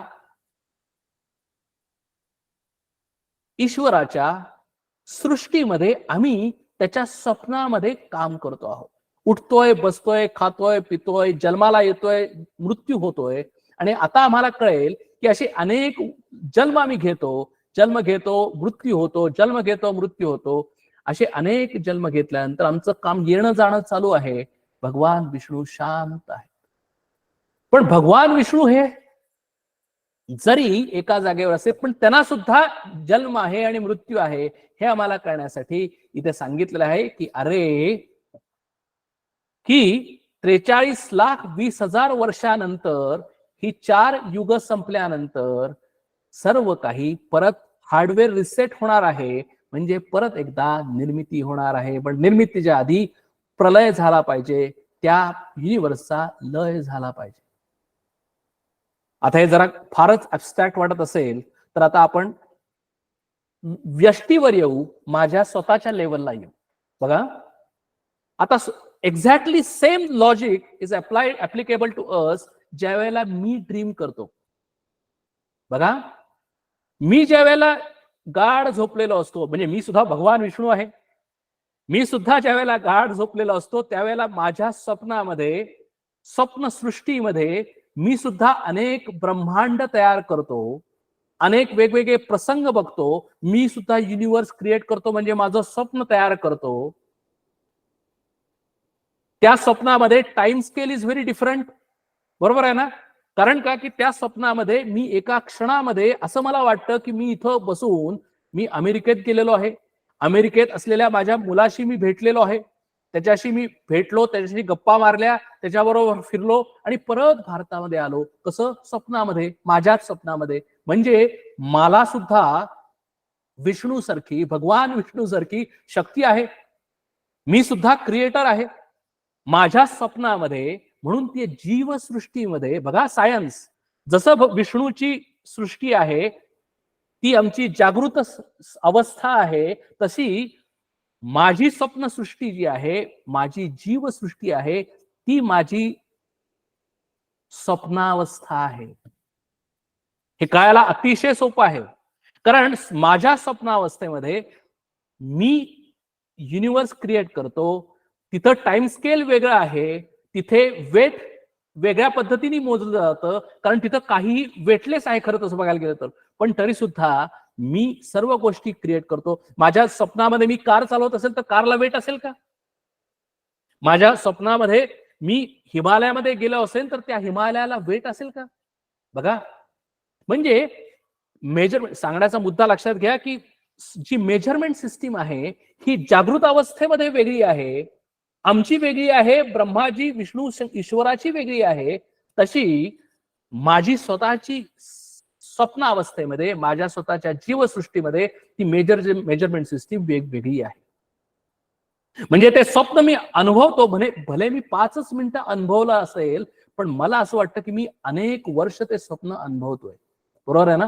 म्हणजे स्वप्नाच्या अनुषंगानं, स्वप्नाच्या दृष्टीनं मी सुद्धा भगवान विष्णू आहे. म्हणजे मी माझी सृष्टी, जीवसृष्टी तयार करतो. माझ्या स्वप्नाच्या अनुषंगानं मी महेश आहे. कारण का की मी माझं स्वप्न मोडून टाकतो, प्रलयाला जातो, ते स्वप्न लयाला पावतं आणि मी जागा होतो. म्हणजेच मी माझ्या शक्तीनं भगवान विष्णूही आहे, मीच माझ्या शक्तीनं ईश्वर म्हणजे महेश सुद्धा आहे. फक्त माझी कपॅसिटी कमी असल्यामुळे, माझी शक्ती कमी असल्यामुळे माझी जी जीवसृष्टी आहे ती फक्त माझ्यापुरती आहे. माझी जीवसृष्टी ही दुसरा माणूस पाहू शकत नाही, माझं स्वप्न दुसरा माणूस पाहू शकत नाही. पण इथे जे आपलं जो स्केल आहे, हे स्केल एवढ्या मोठ्या प्रमाणावर आहे आणि म्हणूनच भगवंताचं स्वप्न आम्ही सगळे पाहू शकतो. आम्ही सगळेजण त्याच स्वप्नामध्ये उठू शकतो, म्हणू शकतो की आज 2023 गेलं, आज 31 डिसेंबर 2023 आहे, उद्या 1 जानेवारी 2024 आहे. भगवंताचं स्वप्न आहे. थेअरी ऑफ रिलेटिव्हिटी आहे. रिलेटिव्हिटीनी आम्ही या सगळ्या गोष्टी पाहू शकतो, एक्सपिरियन्स करू शकतो. सांगण्याचा मुद्दा हा आहे की अरे, आम्हाला या सर्वाच्या पलीकडे जायचं आहे, beyond space and beyond time. आणि ती जी अवस्था आहे ती आमची गाढ झोपेतली अवस्था आहे. बघा, जे ब्रह्मांडामध्ये आहे तेच माझ्यामध्ये आहे. ज्या वेळेला मी गाढ झोपतो त्यावेळेला माझ्यासाठी टाइम इज नॉट देअर, माझ्यासाठी space is not there. I don't know where I am sleeping, I don't know how much I am sleeping. जागा झाल्यानंतर मला लक्षात येतं की मी 8 तास झोपलो, पण ज्या वेळेला मी झोपलेलो असतो त्यावेळेला मला टाइमचं काहीही कळत नाही. I am beyond space and time, आहे ना. मग त्या अवस्थेमध्ये, गाढ निद्रे अवस्थेमध्ये मी I am beyond space and time माझ्यासाठी, बरोबर आहे ना. त्यावेळेला मी आनंदी असतो, त्यावेळेला मी अतिशय आनंदी असतो. ते माझं स्वतःच खरं स्वरूप आहे, ते माझं निर्गुण निराकार स्वरूप आहे. ते स्वरूप गाढ निद्रावस्थेमध्ये सुद्धा आहे, ते स्वरूप माझ्या स्वप्नावस्थेमध्ये आहे, आणि तेच स्वरूप माझ्या आता जागृतावस्थेमध्ये सुद्धा आहे. म्हणजे मी स्वतः निर्गुण निराकार गाढ निद्रावस्थेमध्ये आहे, स्वप्नावस्थेमध्ये आहे आणि जागृतावस्थेमध्ये आहे. म्हणजे माझं स्वतःचं स्वरूप सुद्धा त्या परब्रह्म स्वरूपासारखंच आहे. म्हणजे मी सुद्धा निर्गुण निराकार आहे, आहे ना. म्हणजेच माझं स्वरूप सुद्धा, पण फक्त काय आहे ते मला माहिती नाही. गाढ निद्रेवस्थेमध्ये मी अज्ञानी असल्यामुळे, मी ठार अज्ञानी असल्यामुळे, ते मला माहिती नसल्यामुळे, आणि स्वप्नावस्था ही फक्त माझ्यापुरती मर्यादित असल्यामुळे, ज्या वेळेला मी, म्हणजे थोडक्यात काय झालं तर या तिन्ही साध्या अवस्थाच आहेत: गाढ निद्रावस्था, स्वप्नावस्था आणि जागृतावस्था. आणि ज्या वेळेला मी जागृतावस्थेमध्ये खरा जागा होईल, बघा, ज्या वेळेला मी स्वप्नावस्थेमध्ये ज्या वेळेला स्वप्न पाहत असतो त्यावेळेला ती सगळी इमोशन्स, टाइम, स्पेस त्या स्केलनी असतं. ज्या वेळेला मी जागृतावस्थेमध्ये आहे त्यावेळेला सुद्धा ही वर्ष, टाइम, दिवस, आवर ह्या टाइम स्केल मध्ये आहे, बरोबर आहे ना. आता मला काय करायचं आहे, मला फक्त ऍक्सेप्ट करायचं आहे की अरे मी स्वप्नावस्थेमधून, म्हणजे मी जागा होऊ शकतो, मी बाहेर येऊ शकतो. तसं जागृत अवस्थेमध्ये सुद्धा मला फक्त अंडरस्टँड करायचं आहे, मला समजून घ्यायचं आहे की अरे, की मी जरी आत्ता स्वतःला देह समजत असेल, मी आत्ता स्वतःला हा लिमिटेड 5 फूट बाय 10 इंच या हाईटचा देह समजत असेल, मला जेवायला लागत असेल, पण या देहाला लागतंय, मला नाही. या देहाला वर्ष होत आहेत, 45 वर्ष, 60 वर्ष, 70 वर्ष, 85 वर्ष या देहाला झालेली आहेत. माझ्या आत असलेल्या निर्गुण निराकार स्वरूपाला नाही. तो स्वरूप हे आहे आहे आहे आहे. त्याच्यासाठी हे 17,28,000 वर्ष म्हणजे काहीच नाही. त्याच्यासाठी 43,20,000 वर्ष म्हणजे काहीच नाही. त्याच्यासाठी टाइमच नाही. कारण का, की टाइम ही रिलेटिव्ह कन्सेप्ट आहे. टाइम आहे म्हणून आहे, तिथे टाइमच नाही. तिथं स्पेस हे मेजरमेंटचं गणित आहे. त्याच्या संदर्भात आम्ही म्हणतो की अरे हे लहान आहे, हे मोठं आहे, आणि म्हणून तिथे स्पेसच नाही. ही जी माझी आतली स्वतःची जी अवस्था आहे, ती निर्गुण निराकार जी अवस्था आहे, की ज्याला आकार नाही, त्याला स्वरूप नाही, त्याला काहीही नाही, त्याला टाइम नाही, आणि ती जी अवस्था आहे ती परब्रह्म परमात्म्याची अवस्था आहे. It is beyond time and beyond space. आणि म्हणून मला फक्त ऍक्सेप्ट एवढंच करायचं आहे, आजचा समास ब्रह्मनिरूपण समास आहे. ब्रह्मनिरूपण समासामध्ये मला एवढंच ऍक्सेप्ट करायचं आहे की अरे मी सुद्धा निर्गुण निराकार आहे आणि सगुण साकार आहे. माझं खरं स्वरूप निर्गुण निराकार आहे आणि ते फक्त एनर्जी आहे, आणि मला जे दिसतंय ते सगुण साकार माझं स्वतःच स्वरूप आहे. त्याला लिमिटेशन्स आहेत. मला स्वतःला लिमिटेशन्स नाहीत, माझ्या शरीराला लिमिटेशन्स आहेत, माझ्या मनाला लिमिटेशन्स आहेत, या सगळ्यांना टाइम आणि स्पेसची लिमिटेशन्स आहेत. मला स्वतःला जे माझं स्वरूप आहे त्याला टाइम आणि स्पेसची लिमिटेशन्स नाही. माझं स्वतःचं स्वरूप हे आनंद स्वरूप आहे. पण मी काय करतो की ह्या जीवनामध्ये जगत असताना या जागृत अवस्थेमध्ये जे जे काही मला दिसतं ते मी माझं म्हणून घेतो आणि मला प्रॉब्लेम येतो. मला प्रॉब्लेम आल्यामुळे मी म्हणतो की अरे मी फक्त 85 वर्षच जगणार. आणि मग प्रॉब्लेम कुणाला होतो? मलाच प्रॉब्लेम होतो की मी दुःखी होतो. अरे मी आता वृद्धावस्थेत आलेलो आहे, म्हणजे मी आता मरणार आहे आणि म्हणून मी मरू नये याच्यासाठी मी प्रयत्न करतो, मी निरोगी राहण्यासाठी प्रयत्न करतो, मी योगासनं करतो, मी चालायचा व्यायाम करतो, पण कितीही जरी केलं तरी एक दिवस हे शरीर पडणार आहे, ते पडणार आहे हे मला सुद्धा जरी माहिती असलं तरी मी माझा मृत्यू दूर ठेवायचा प्रयत्न करतो. याचं कारण काय की माझी जी देहबुद्धी आहे, बुद्धीनं मी समजलेलं आहे की अरे मी म्हणजे फक्त हा देह आहे आणि या देहाला ठीक राहण्यासाठी लिमिटेड असल्यामुळे त्याच्यासाठी मी प्रयत्न करतो. आणि म्हणून काय करायचं असेल साधकांनी, तर साधकांनी एवढंच करायचं आहे की देहबुद्धीचा वापर न करता ती आत्मबुद्धीचा वापर करण्याचा प्रयत्न करायचा आहे. म्हणजे याचा अर्थ असा नाही की देह सोडायचा आहे, फक्त ऍक्सेप्ट एवढंच करायचं की अरे मी सगुणामध्येही आहे आणि मी निर्गुणामध्येही आहे. ज्या वेळेला मी सगुणामध्ये आहे म्हणजे मी जागृत अवस्थेमध्ये आहे, त्यावेळेला मला हे टाइम स्केल आहे, मला माझं स्वतःचं वेट आहे, मला आज 2023 आहे, उद्या 2024 आहे. ऍक्सेप्ट करायचं, मला नाकारायचं काहीच नाहीये. पण आता कसं नाकारायचंय? I am just looking at it's like a movie.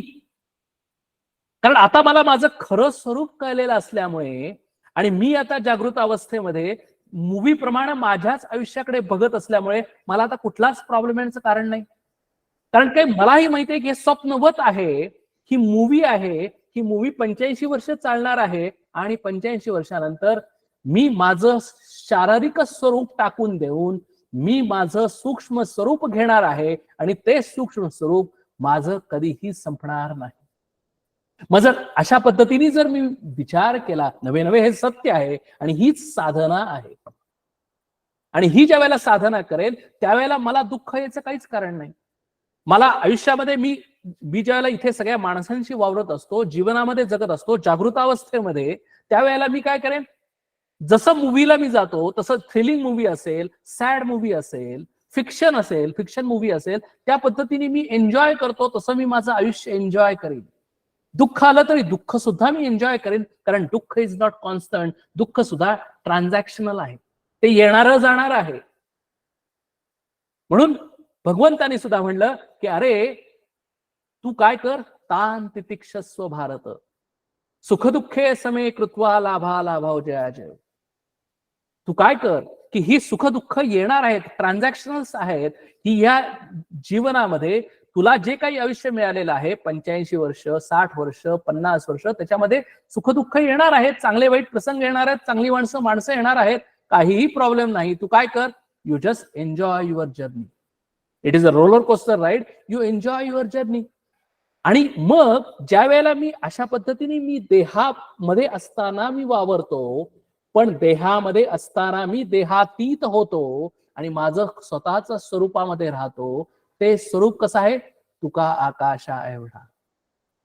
ते स्वरूप या देहाच्या अनुषंगाने नाही, तर ते स्वरूप माझं स्वतःच या beyond space and beyond time आहे. आणि म्हणूनच आता आपण समासाला सुरुवात करूया.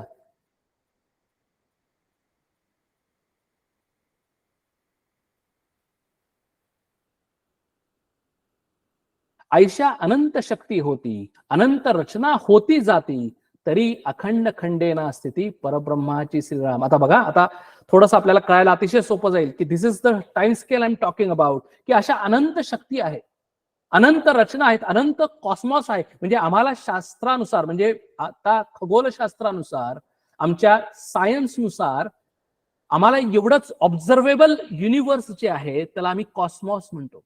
पण अनऑब्झर्वेबल युनिव्हर्स सुद्धा अजून बरंच काही आहे. आणि म्हणून इथं सांगितलंय की अनंत रचना होती जाती आणि ते येणार आहे, जाणार आहे. आणि ते निर्माण करेल ते असताना सुद्धा तरी अखंड खंडेना स्थिती परब्रह्माची. म्हणजे हे सगळं माहिती असून सुद्धा, हे सगळं तयार असून सुद्धा, त्या स्केलमध्ये सगळं चाललेलं असून सुद्धा त्या परब्रह्माची स्थिती खंडन होत नाही, ती अखंड आहे. म्हणजे ती आहे आहे आहे, भूतकाळात होती, भविष्य काळात असणार आहे, प्रेझेंट टेन्स मध्ये आहेच आहे. बघा, म्हणजे हजारो लाखो कोटी वर्षापूर्वी सुद्धा परब्रह्म होतं आणि हजारो लाखो कोटी वर्षानंतर सुद्धा परब्रह्म असणारच आहे. परब्रह्मामध्ये काहीही फरक नाही, त्याच्यामध्ये काहीही स्थिती अवस्था बदलत नाही, येत नाही, जात नाही, त्याला जन्म नाही, त्याला मृत्यू नाही, ते कापता येत नाही, ते भिजवू शकत नाही, ती स्थिती अखंड आहे. परब्रह्माशी कैसी स्थिती, परीही बोलावयाची रीती, वेदश्रुती नेती नेती म्हणती परब्रह्मी श्रीराम. कारण का की हे आता मला काहीतरी सांगितलं पाहिजे ना. I need to explain something. ज्यावेळेला मी शब्दामध्ये येतो, ज्यावेळेला मी सगुणामध्ये येतो, ज्यावेळेला मी सायन्समध्ये येतो, त्यावेळेला मला काहीतरी मेट्रिक सिस्टीम केली पाहिजे, इम्पेरियल सिस्टीम केली पाहिजे. म्हणून ही सांगण्याची पद्धत आहे की ब्रह्माला स्थिती नाही, कारण ब्रह्म हे स्थितीच्या पलीकडे आहे. पण ते ब्रह्म मला कळून घेण्यासाठी काहीतरी डिफाईन केलं पाहिजे, म्हणून या 3 अवस्था निर्माण केलेल्या आहेत. स्वप्नावस्था, जागृत अवस्था आणि गाढ निद्रा अवस्था. आणि तशीच तुरीय अवस्था आपण मागच्या वेळेला बघितलं होतं. या 4 अवस्था ह्या कुणाच्या अनुषंगाने मी डिफाईन केल्यात? माझ्या अनुषंगाने डिफाईन केलेल्या आहेत, या शास्त्राच्या अनुषंगाने डिफाईन केलेल्या आहेत, हे समजायसाठी म्हणून डिफाईन केलेले आहे. आणि म्हणून वेद किंवा श्रुती किंवा उपनिषद किंवा गीता किंवा दासबोध किंवा ज्ञानेश्वरी कुठलाही ग्रंथ घ्या, त्या ग्रंथामध्ये आम्हाला फक्त हे एक्सप्लेन करता येतं, पण ऍक्च्युली एक्सप्लेन करता येत नाही.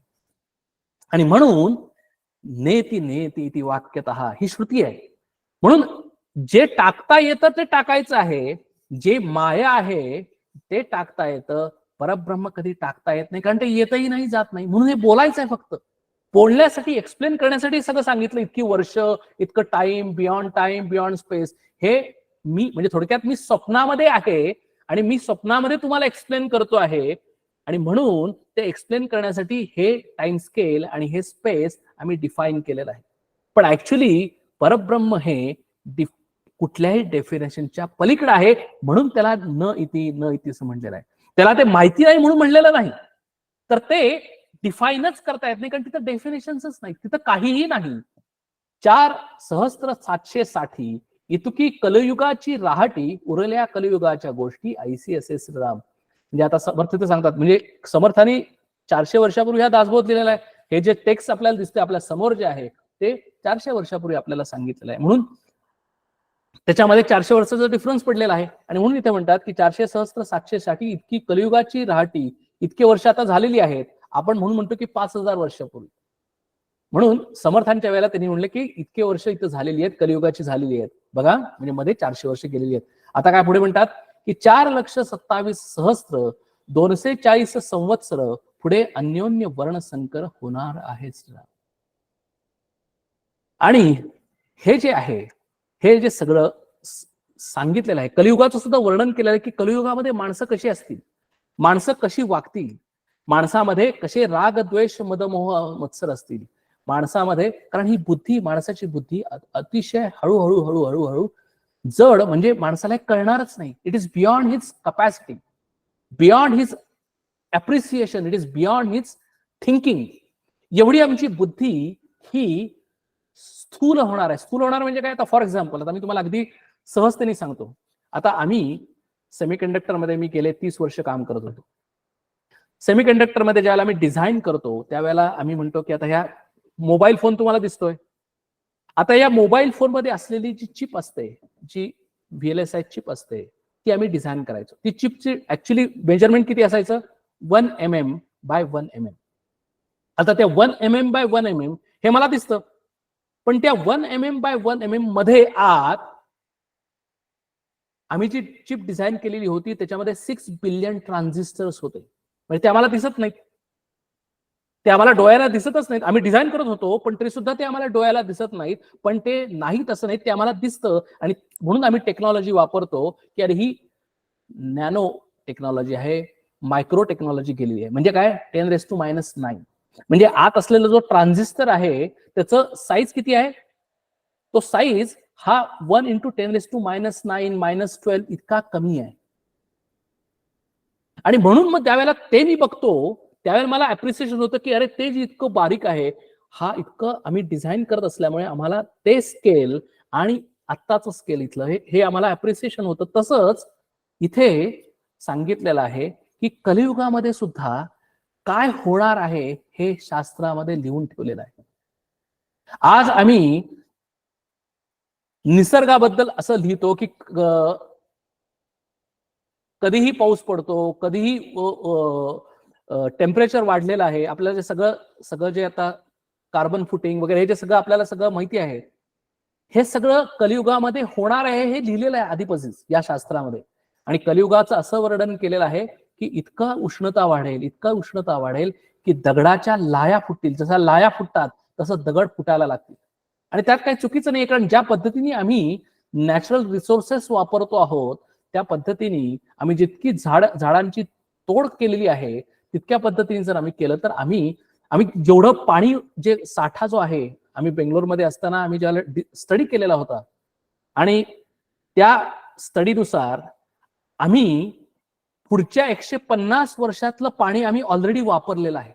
जे ग्राउंड वॉटर आहे ते 150 वर्षापूर्वी जे लागणार होतं ते आधीच आम्ही वापरलं. म्हणजे थोडक्यात काय की आम्हीच आमच्या स्वार्थी बुद्धीनं, सेल्फिश व्ह्यूनं आम्ही या निसर्गाचे रिसोर्सेस एवढे ओरबाडून घेतलेले आहेत. कारण काय की मला पाणी पाहिजे, मला इलेक्ट्रिसिटी पाहिजे, मला झाडं पाहिजेत, मला राहायला पाहिजे. म्हणजे ह्या सगळ्या विचारांनी, या सेल्फिश व्ह्यूनी मी ह्या निसर्गाची हानी केलेली आहे आणि ते मला भोगलंच पाहिजे, मला म्हणजे माझ्या पुढच्या पिढीला. आणि म्हणून इथे म्हणतात की पुढे अन्योन्य वर्णसंकर होणार आहे.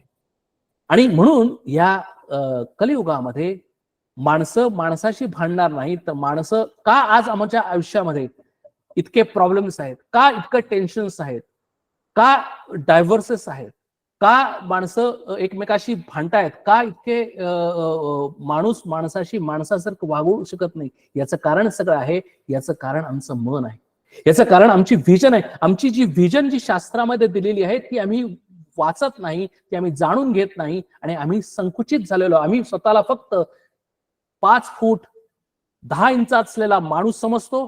आम्ही स्वतःला फक्त 80 वर्ष जगणारा माणूस समजतो. आम्हाला फक्त काय खायला पाहिजे एवढंच आम्ही समजतो. आम्हाला आज 2023 आहे, उद्या 2024 आहे, म्हणजे आज आम्हाला सेलिब्रेशन केलं पाहिजे हे आम्हाला समजतं, पण ह्याच्या पलीकडे आम्ही विचार करत नाही. आणि म्हणून इथे म्हणतात की हेच कलियुग आहे. ऐसे रचले चराचर, येथे एकाहुनी एक थोर, पाहता येथीचा विचार अंत न लागे श्रीराम. आणि म्हणून विचार करायचा आहे. हे असं जे चराचर रचलेलं आहे, हे जे सगळं ब्रह्मांड, कॉस्मॉस, जे युनिव्हर्स आहे, जे सगळे लॉज आहेत, ते याचा विचार करायचा आहे. आणि विचार केल्यानंतर आम्हाला कळतं, समजतं की अरे ह्याचा अंत लागत नाही. It is beyond my capacity. I cannot even think. अहो, ही पृथ्वी गोल आहे हे सुद्धा मी समजू शकत नाही, हे मला अप्रिशिएट करता येत नाही. कुणीतरी सांगितलं तर मला कळतं की अरे हे पृथ्वी गोल आहे.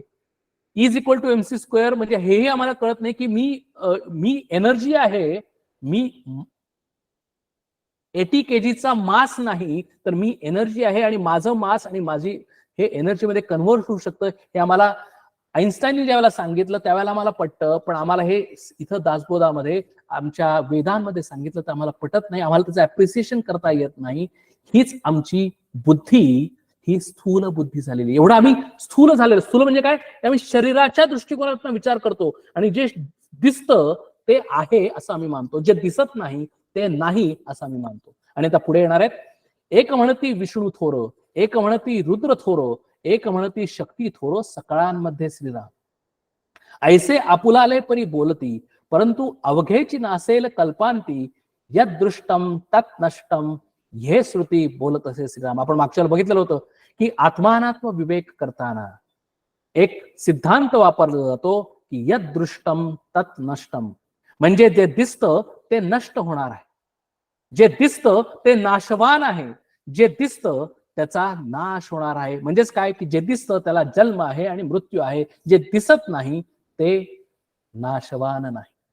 म्हणून इथं आम्हाला समर्थ इथं सांगतात की अरे आम्ही जरी विष्णू, महेश, शक्ती यांना थोर थोर थोर म्हणलं, यांना आम्ही देव म्हटलं, पण ह्यांचा सुद्धा नाश होणार आहे, ह्यांना सुद्धा जन्म आहे आणि मृत्यू आहे, आपण मगाशी बघितलेलं आहे. आणि म्हणून म्हणून ते म्हणतात की काय झालं तर आम्हाला कुणाला निवडायचं आहे बघा.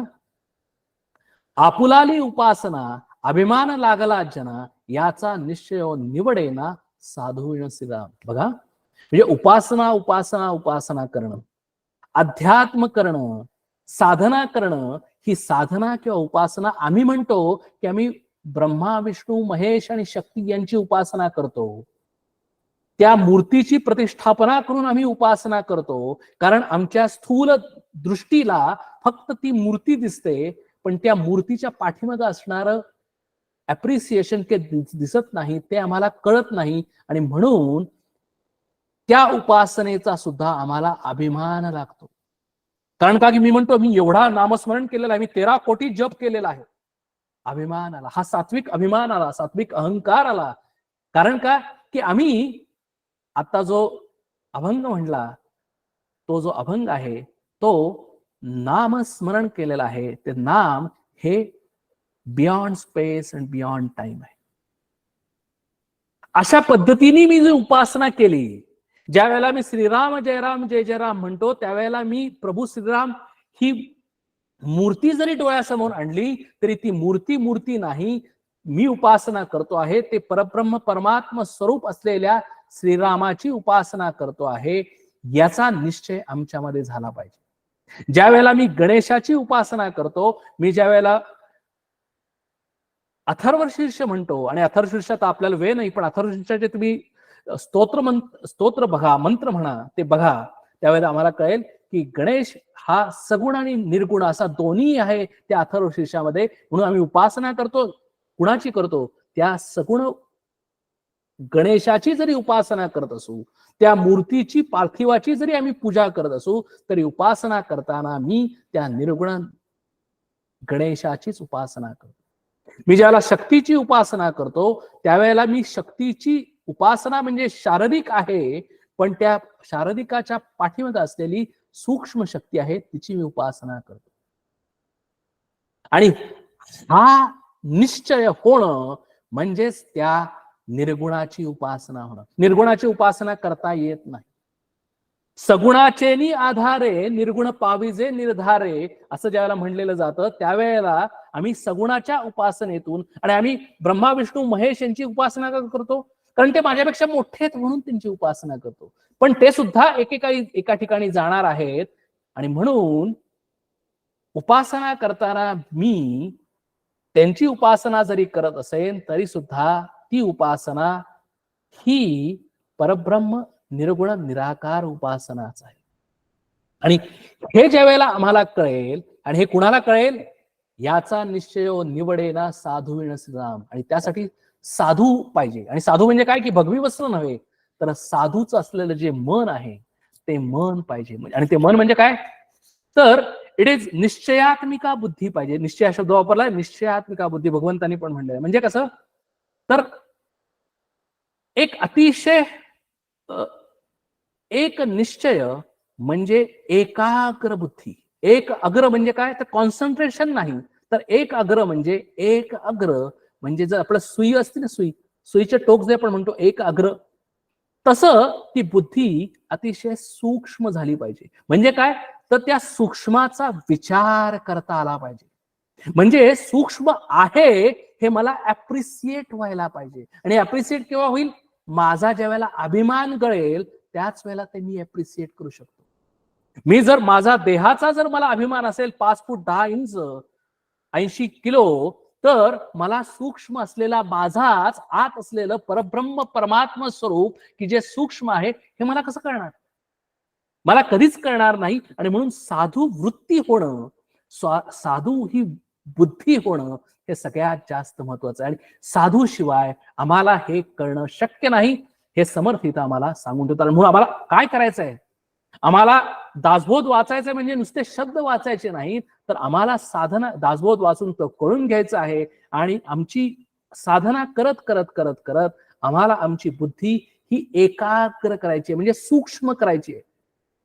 आणि ज्या वेळेला सूक्ष्म करेल त्याच वेळेला आमच्या मनामध्ये एक शक्ती निर्माण होईल आणि त्या शक्तीनंच, माझ्या आतच असलेल्या शक्तीनंच मला त्या परब्रह्म परमात्म्याचा अनुभव येईल आणि मला कळेल की अरे अहम ब्रह्मास्मी सर्वम खलविदम ब्रह्म. बस. आता पुढे जाऊया. साधू निश्चय करती एक, आत्मा सर्वत्र व्यापक, ये रहे अवघेचे माईक चराचर श्रीराम. म्हणून साधू निश्चय काय करतात, तर आत्मा सर्वत्र व्यापक आहे. जे दिसतं ते आत्मा नाही आणि बाकीचं जे जे सगळं काही जे दिसतंय ते माईक आहे, हे चराचर आहे, हे युनिवर्स आहे, हे कॉस्मॉस आहे, हे माया कार्य आहे. आणि माया कार्याच्या पाठीमागे असलेलं जे दिसत नाही ते व्यापक परब्रह्म आहे, ते बृहद आहे, म्हणून ते मोठं आहे. बघा, म्हणजे आपण हे जे सगळं डिफाईन केलं, इतकी वर्ष, इतका हा युनिवर्स, हे इतकं मोठं आहे, पण ते सुद्धा दिसणार आहे, ते सुद्धा मी डोळ्यांनी पाहू शकतो, टेलिस्कोपनी पाहू शकतो.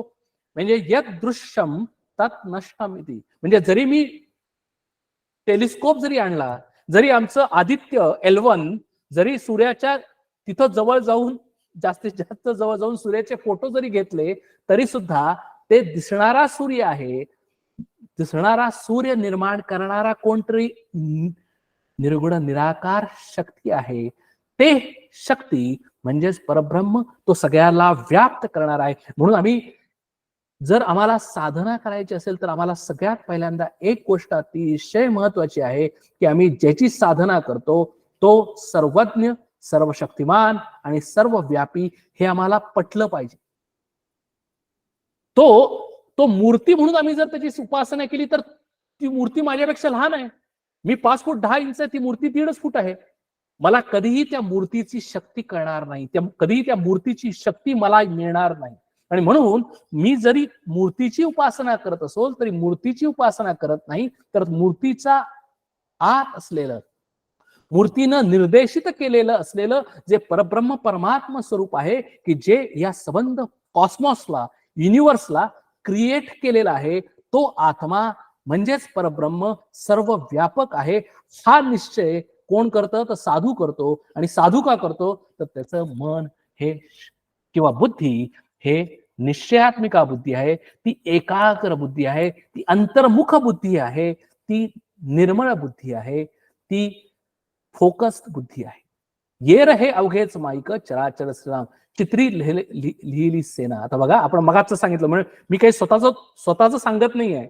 चित्री लिहिली सेना, त्यात कोण कोण कोण थोर कोण साना, हे का तुम्ही विचारे ना आपुले ठाई.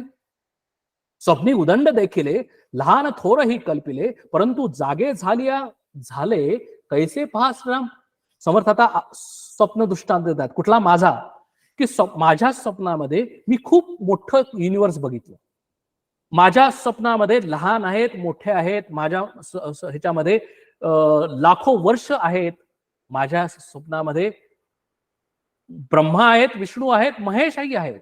बघा, म्हणजे हे सगळं मी कल्पिलं. म्हणजे कुठं केलं? माझ्या स्वप्नामध्ये मी स्वतः निर्माण केलं, मी स्वतः ते बघतोय, आय एम एक्सपिरियन्सिंग इट माझ्या स्वप्नामध्ये.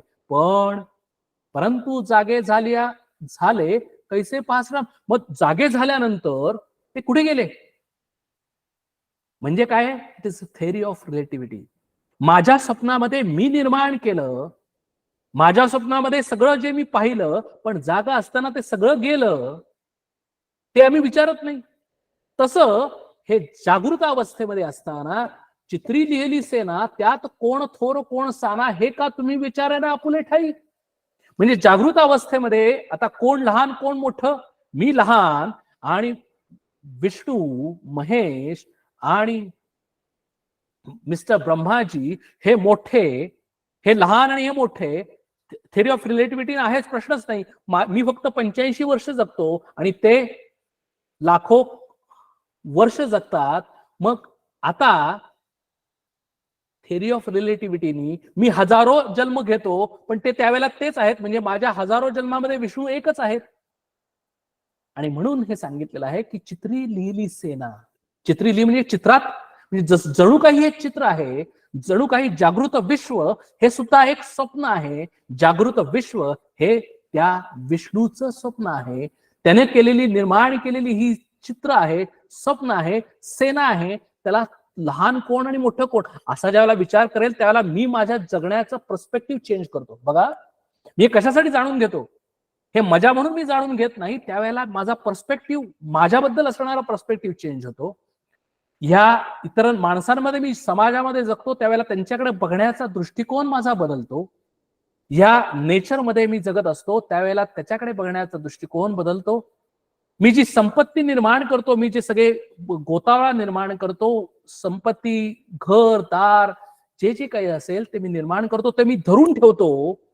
माझ्या अभिमानाने ते माझं माझं म्हणून म्हणतो. त्यावेळेला मला कळतं की अरे हे माझं काहीच नाहीये.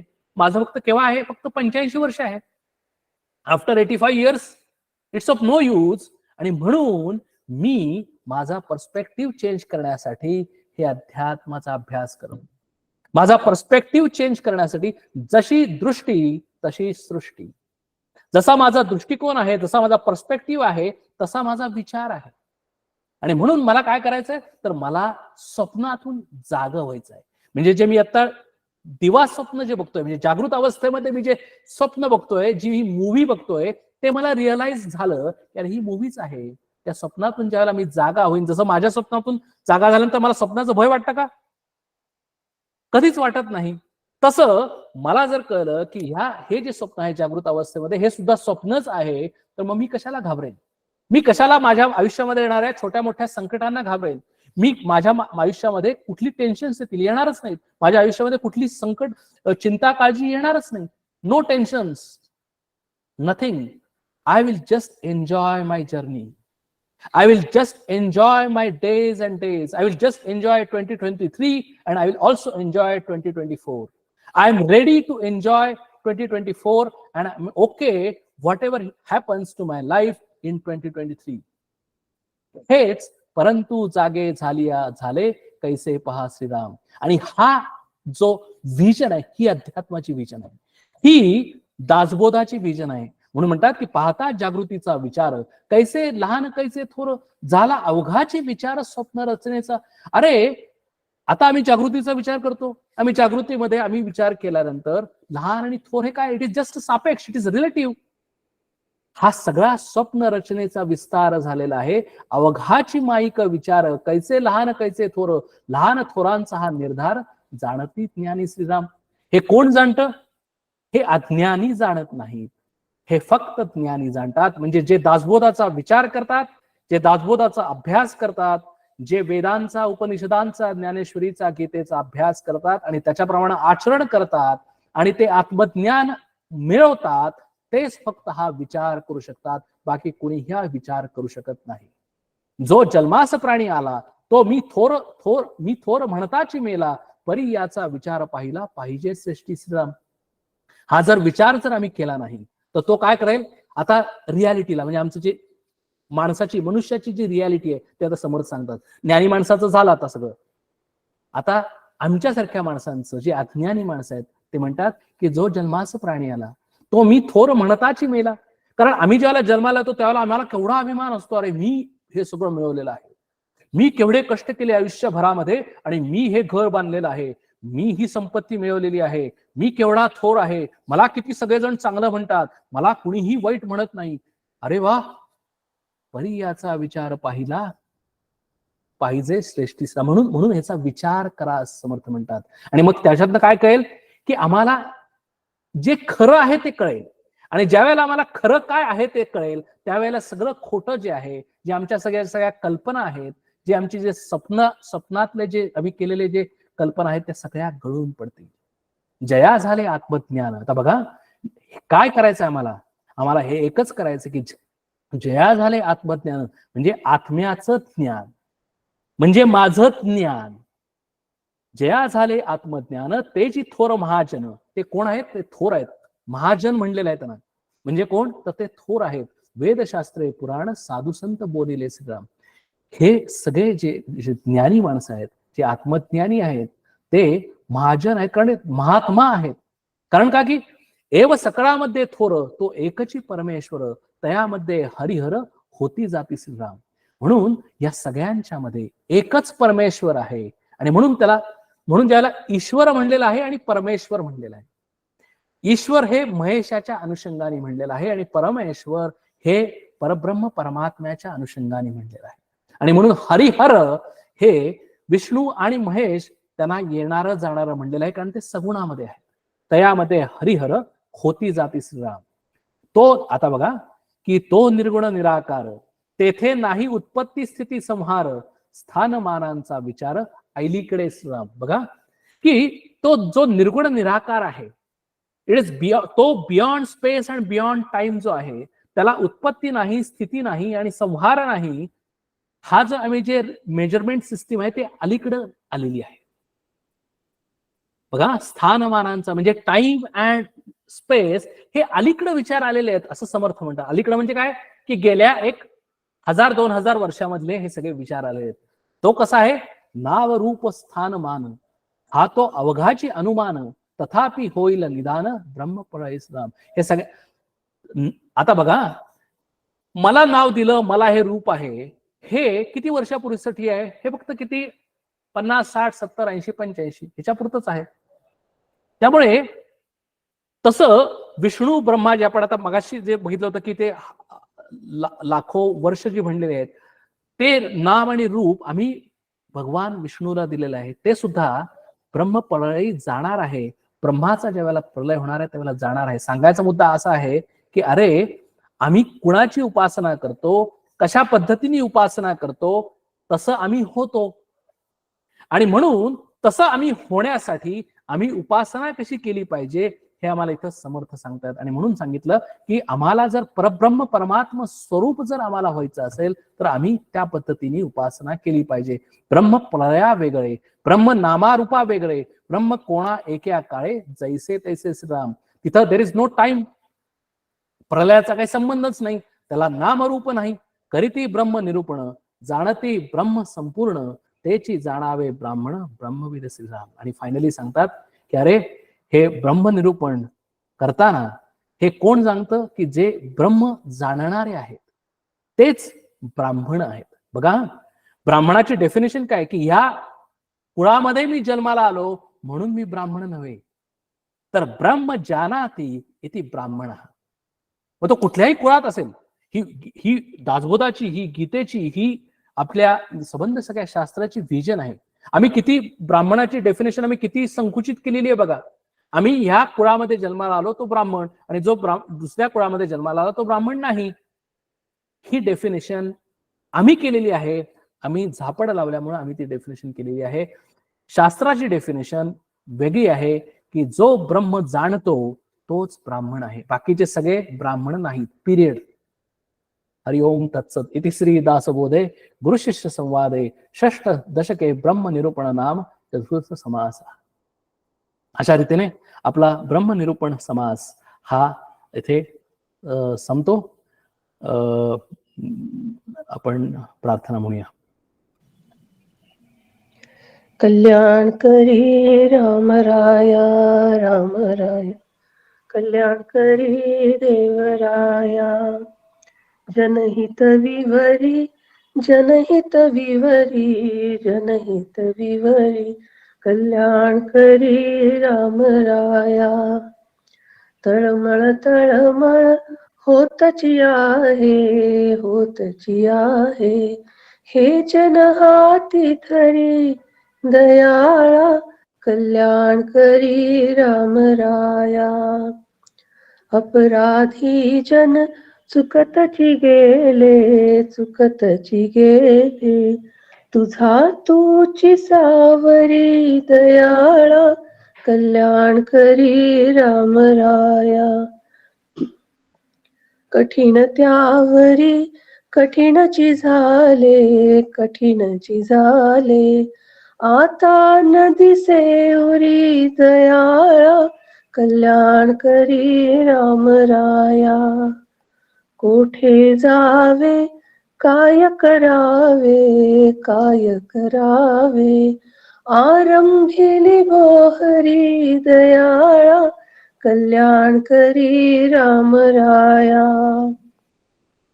दास म्हणे आम्ही केले पावलो, केले पावलो, दयेसी नाही सरी दयाळा कल्याण करी राम राया राम राया कल्याण करी देवराया देवराया कल्याण करी राम राया. जय जय रघुवीर समर्थ. छान. मी नेहमीप्रमाणे माइक्स आणि व्हिडिओ ऑन केलेले आहेत. कोणाला काही शंका असेल, काही क्वेश्चन्स असतील तर आपण माइक अनम्यूट करू शकतो आणि विचारू शकतो.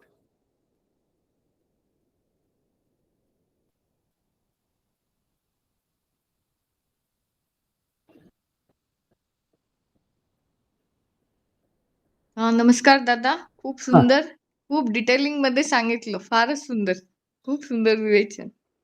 कळायला सोपं गेलं असेल बहुतेक, कारण सायन्स हो. बऱ्यापैकी आपण शिकलेलो आहे. आणि जो कालचा जो व्हिडिओ होता त्याच्यातून आपल्याला थोडी ही कल्पना येते की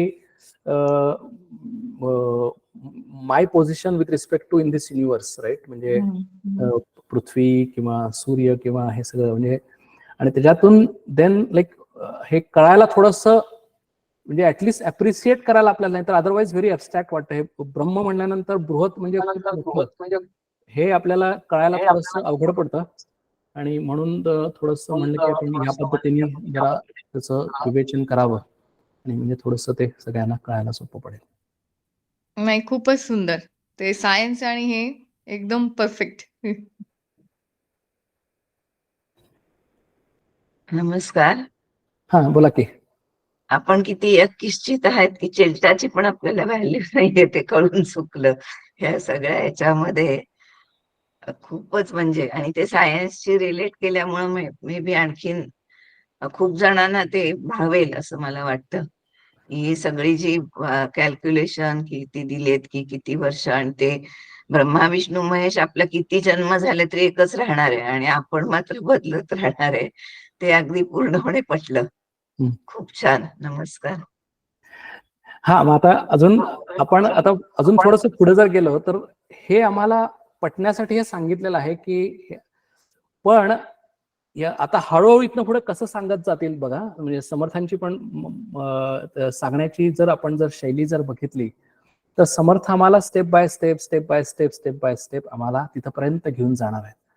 म्हणजे थोडक्यात काय की, आम्हाला जे दिसतं ते आम्हाला बघून आम्हाला जे दिसत नाही तिथपर्यंत आम्हाला समर्थ घेऊन जाणार. कारण ही शास्त्राची पद्धतच आहे की शास्त्र ज्या वेळेला आम्ही शिकतो त्यावेळेला आम्हाला शास्त्रामध्ये जे दिसतं तिथूनच सुरुवात केली पाहिजे. म्हणून जे दिसतं त्याच्यापासून सुरुवात करून जे आम्हाला दिसत नाही तिथपर्यंत आम्हाला नेलं पाहिजे. हा आमचा प्रवास आहे, शास्त्राचा प्रवास आहे. आणि समर्थ सुद्धा आम्हाला त्याच पद्धतीने हळूहळू नेत आहेत की आमची एक ऐकण्याची पद्धत, म्हणजे ज्यावेळेला आम्ही हे दासबोध वाचत जातो, दासबोधचा अभ्यास करत जातो, त्यावेळेला आमची सुद्धा एक मनाची तयारी होत जाते, आमची सुद्धा एक मनाची थिंकिंग वाढते. म्हणजे कारण हा ज्ञान मार्ग आहे, हा विचार मार्ग आहे, हा विवेक मार्ग आहे. जेवढा आम्ही जास्त विचार करू, जेवढा आम्ही जास्त चिंतन करू, जेवढा आम्ही जास्त त्याच्यावर मनन करू, तेवढा आम्हाला हे जास्त अप्रिशिएट होईल. कारण जोपर्यंत आम्ही हा विचार करत नाही तोपर्यंत आम्हाला आमचं आयुष्य हे खाओ पिओ मजा करो, हा दिवस तो दिवस इतकं लिमिटेड होतं. पण ज्यावेळेला आम्ही अशा पद्धतीने विचार करतो आणि शास्त्राच्या आधाराने ज्यावेळेला आम्ही विचार करतो त्यावेळेला आम्हाला कळेल की अरे, मी जरी लिमिटेड आहे, मी जरी यशकिंचित आहे, पण हे कशाच्या अनुषंगाने? हे शरीराच्या अनुषंगाने, हे सगुणाच्या अनुषंगाने. हे मी जन्म घेतलाय, कुणाचा जन्म आहे? हा माझा जन्म नाही, हा शरीराचा जन्म आहे. शरीराला तरुण आहे, शरीराला बालपण आहे, शरीराला वार्धक्य आहे. शरीराच्या अनुषंगाने मी डॉट आहे, शरीराच्या अनुषंगाने मी फक्त 85 वर्ष जगणार आहे शरीरानी, आणि युनिव्हर्स हे हजारो लाखो वर्षापूर्वी आहे, असणार आहे. पण तसं जर बघायला गेलं तर मी हे शरीर नाही. या शरीराच्या आत, म्हणजे जरी मी शरीरामध्येच आहे, जरी मी या शरीराचा अनुभव घेतोय, शरीरामध्येच राहतोय, पण ह्या शरीराला चालवणारं जे तत्व आहे ते परब्रह्म परमात्मा स्वरूप, म्हणजेच माझी स्वतःची एनर्जी, म्हणजेच आत्मचैतन्य, म्हणजेच माझा आत्मा, तो आत आहे. आणि ते माझं खरं स्वरूप आहे. म्हणजे मी स्वतः निर्गुण निराकार आहे. मी सुद्धा मागच्याच समासामध्ये समर्थाने सांगितले की सगुण आणि निर्गुण एकत्र कालवलं. आपण जसा दहीभात कालवतो तसं मी सुद्धा सगुण आणि निर्गुणाने कालवलेलो आहे. म्हणजे काय, तर मला सुद्धा हे सगुण शरीर आहे. पण ह्या सगुण शरीरामध्ये, ह्या नाशवंत शरीरामध्ये एक असं तत्व आहे की जे नाशवंत नाही, जे अचल आहे, आणि ते मी आहे. ते जे आहे ते आत्मज्ञान आहे. म्हणजे ह्या दासबोध कशासाठी आम्ही जाणून घ्यायचंय, आम्हाला at the end of the day मला हे जाणून घ्यायचं नाहीये की मी छोटा आहे, मी या युनिव्हर्समध्ये मी इतका छोटा आहे. हे मला कळलं, बरोबर आहे. हे अजूनही आम्ही देहात्म बुद्धीने बोलतोय, आम्ही देहाच्या अनुषंगाने बोलतोय. यद दृश्यम तत् नष्टम इति. जे दिसणार आहे ते जाणार आहे, प्रश्नच नाही. पण मग जे दिसत नाही ते माझ्या आत, की जे मला चालवतंय, की जे मला विचार करायला लावतंय, की जे मला सर्व वेदना म्हणजे ज्ञानेंद्रिय आणि कर्मेंद्रियांनी जे जे मी काही करतो, बघतो, हे जे युनिव्हर्स बघतो, ते बघायला लावणार ते तत्व, ती एनर्जी, ते आत्मचैतन्य, ते परब्रह्म, तो आत्मा, हे माझा आतच आहे आणि ते माझं स्वतःचं खरं स्वरूप आहे. हे ज्या वेळेला मला कळेल त्यावेळेला, आणि तेच या दासबोधाचं प्रयोजन आहे. अध्यात्माचं, दासबोधाचं, ज्ञानेश्वरीचं, गीतेचं दुसरं कुठलंही प्रयोजन नाही. आणि म्हणून आम्हाला या शरीरामध्ये असतानाच आम्हाला ते व्हायचं आहे. आम्ही आहोत. म्हणजे आम्ही कितीही म्हणलं, म्हणजे एखादा आम्ही किती आत्ता जरी आम्ही म्हणलं की अरे हे आम्ही ते आहे, आम्ही ते आहे, अरे आम्ही नाही म्हणलं तरी आम्ही ते आहे. म्हणजे आम्ही स्वतः परब्रह्म परमात्मा स्वरूप आज आहे. आम्ही जरी नाही म्हणलं तरी आहे. आणि एखाद्यानी काही जरी माहिती नसेल, त्याला सुद्धा जरी हे आत्मा, माया वगैरे काही माहिती नसेल, तरी सुद्धा तो परब्रह्म स्वरूपच आहे. फक्त आमच्यामध्ये आणि त्याच्यामध्ये काय फरक आहे, तर आम्हाला आता थोडं माहिती आहे की आहे की नाही. अजून आमच्यामध्ये शंका आहेत, आमच्यामध्ये डाऊट्स आहेत, आणि आम्हाला अजून ते अप्रिसिएशन नाही, कारण आम्ही आमच्या देहाच्या दृष्टिकोनातून बघतो. जो ठार अज्ञानी आहे, ज्याला काहीच हे माहिती नाही, त्याला तर माहिती की माझं हार्ट बंद पडलं आणि मी मेलो, एवढंच त्याला माहिती आहे. त्यामुळे त्याचं आयुष्य फक्त खाओ पिओ मजा करो एवढंच त्याला माहिती आहे. आता ज्ञानी माणसाचं आयुष्य कसं असेल, त्याची दृष्टी कशी असेल, त्याची विजन कशी आहे, की तो ज्ञानी माणूस शरीरामध्येच आहे पण शरीराच्या पलीकडे आहे. आणि ती त्याची अवस्था आहे. ती अवस्था त्यानं मिळवलेली आहे. कशाच्या आधारे मिळवलेली आहे? या शास्त्राचा अभ्यास करून, या दासबोधाचा अभ्यास करून, वेगवेगळ्या प्रकारच्या साधना करून, वेगवेगळ्या प्रकारच्या साधनेच्या आधाराने ती अवस्था त्यांनी मिळवलेली आहे. आणि ती अवस्था मिळवण्याचं फार अवघड नाही, कारण आम्ही ती अवस्था, जसं आम्हाला शरीर सुदृढ करायचं असेल तर आम्ही जिम मध्ये जातो. जर आमच्या मनाला आम्हाला आनंद वाटायचा असेल तर आम्ही मेंटल एक्सरसाइज करतो, मनाच्या जिम मध्ये जातो. मनाच्या जिम मध्ये जातो म्हणजे काय करतो? नामस्मरण करतो. मनाच्या जिम मध्ये जातो म्हणजे काय करतो? तर मेडिटेशन करतो. म्हणजे येन केन प्रकारेनं आम्ही मन स्थिर, प्रसन्न, आनंदी करण्याचा प्रयत्न करतो. मग मन आहे सूक्ष्म, शरीर आहे स्थूल. म्हणजे जसं शरीराला शरीराच्या जिम मध्ये नेतो आणि मनाला मनाच्या जिम मध्ये नेतो, हे झालं सूक्ष्म आणि हे झालं स्थूल. आता मी कोण आहे? तर स्थूल मला माहिती आहे, मला कळतं. सूक्ष्म मला अनुभवाला येतं, म्हणजे माझं मन आहे. आणि ह्या मनाच्या पाठीमागं मनाला शक्ती देणारा, मनाला चेतना देणारा तो परब्रह्म, तो मी आहे. म्हणजे थोडक्यात 3 लेअर झाले. म्हणजे माझे स्वतःचे 3 लेअर झाले. एक म्हणजे देह बुद्धीचा, म्हणजे देहबुद्धी झाली, दुसरी जीवबुद्धी झाली, आणि तिसरी आत्मबुद्धी झाली. आत्मबुद्धीच्या आधाराने ज्यावेळेला मी विचार करतो त्यावेळेला मी अजन्म आहे, मी परब्रह्म स्वरूप आहे, मी अहम ब्रह्मास्मी इति.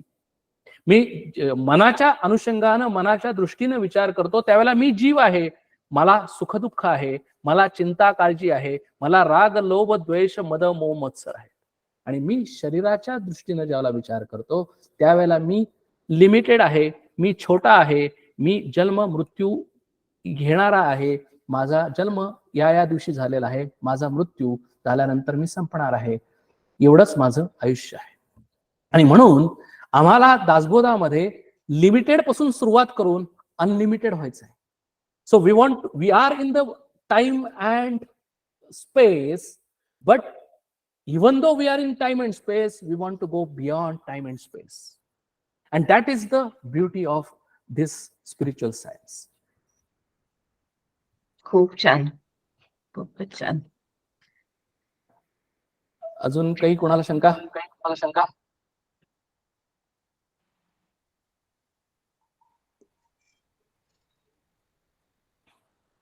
आरतीताई?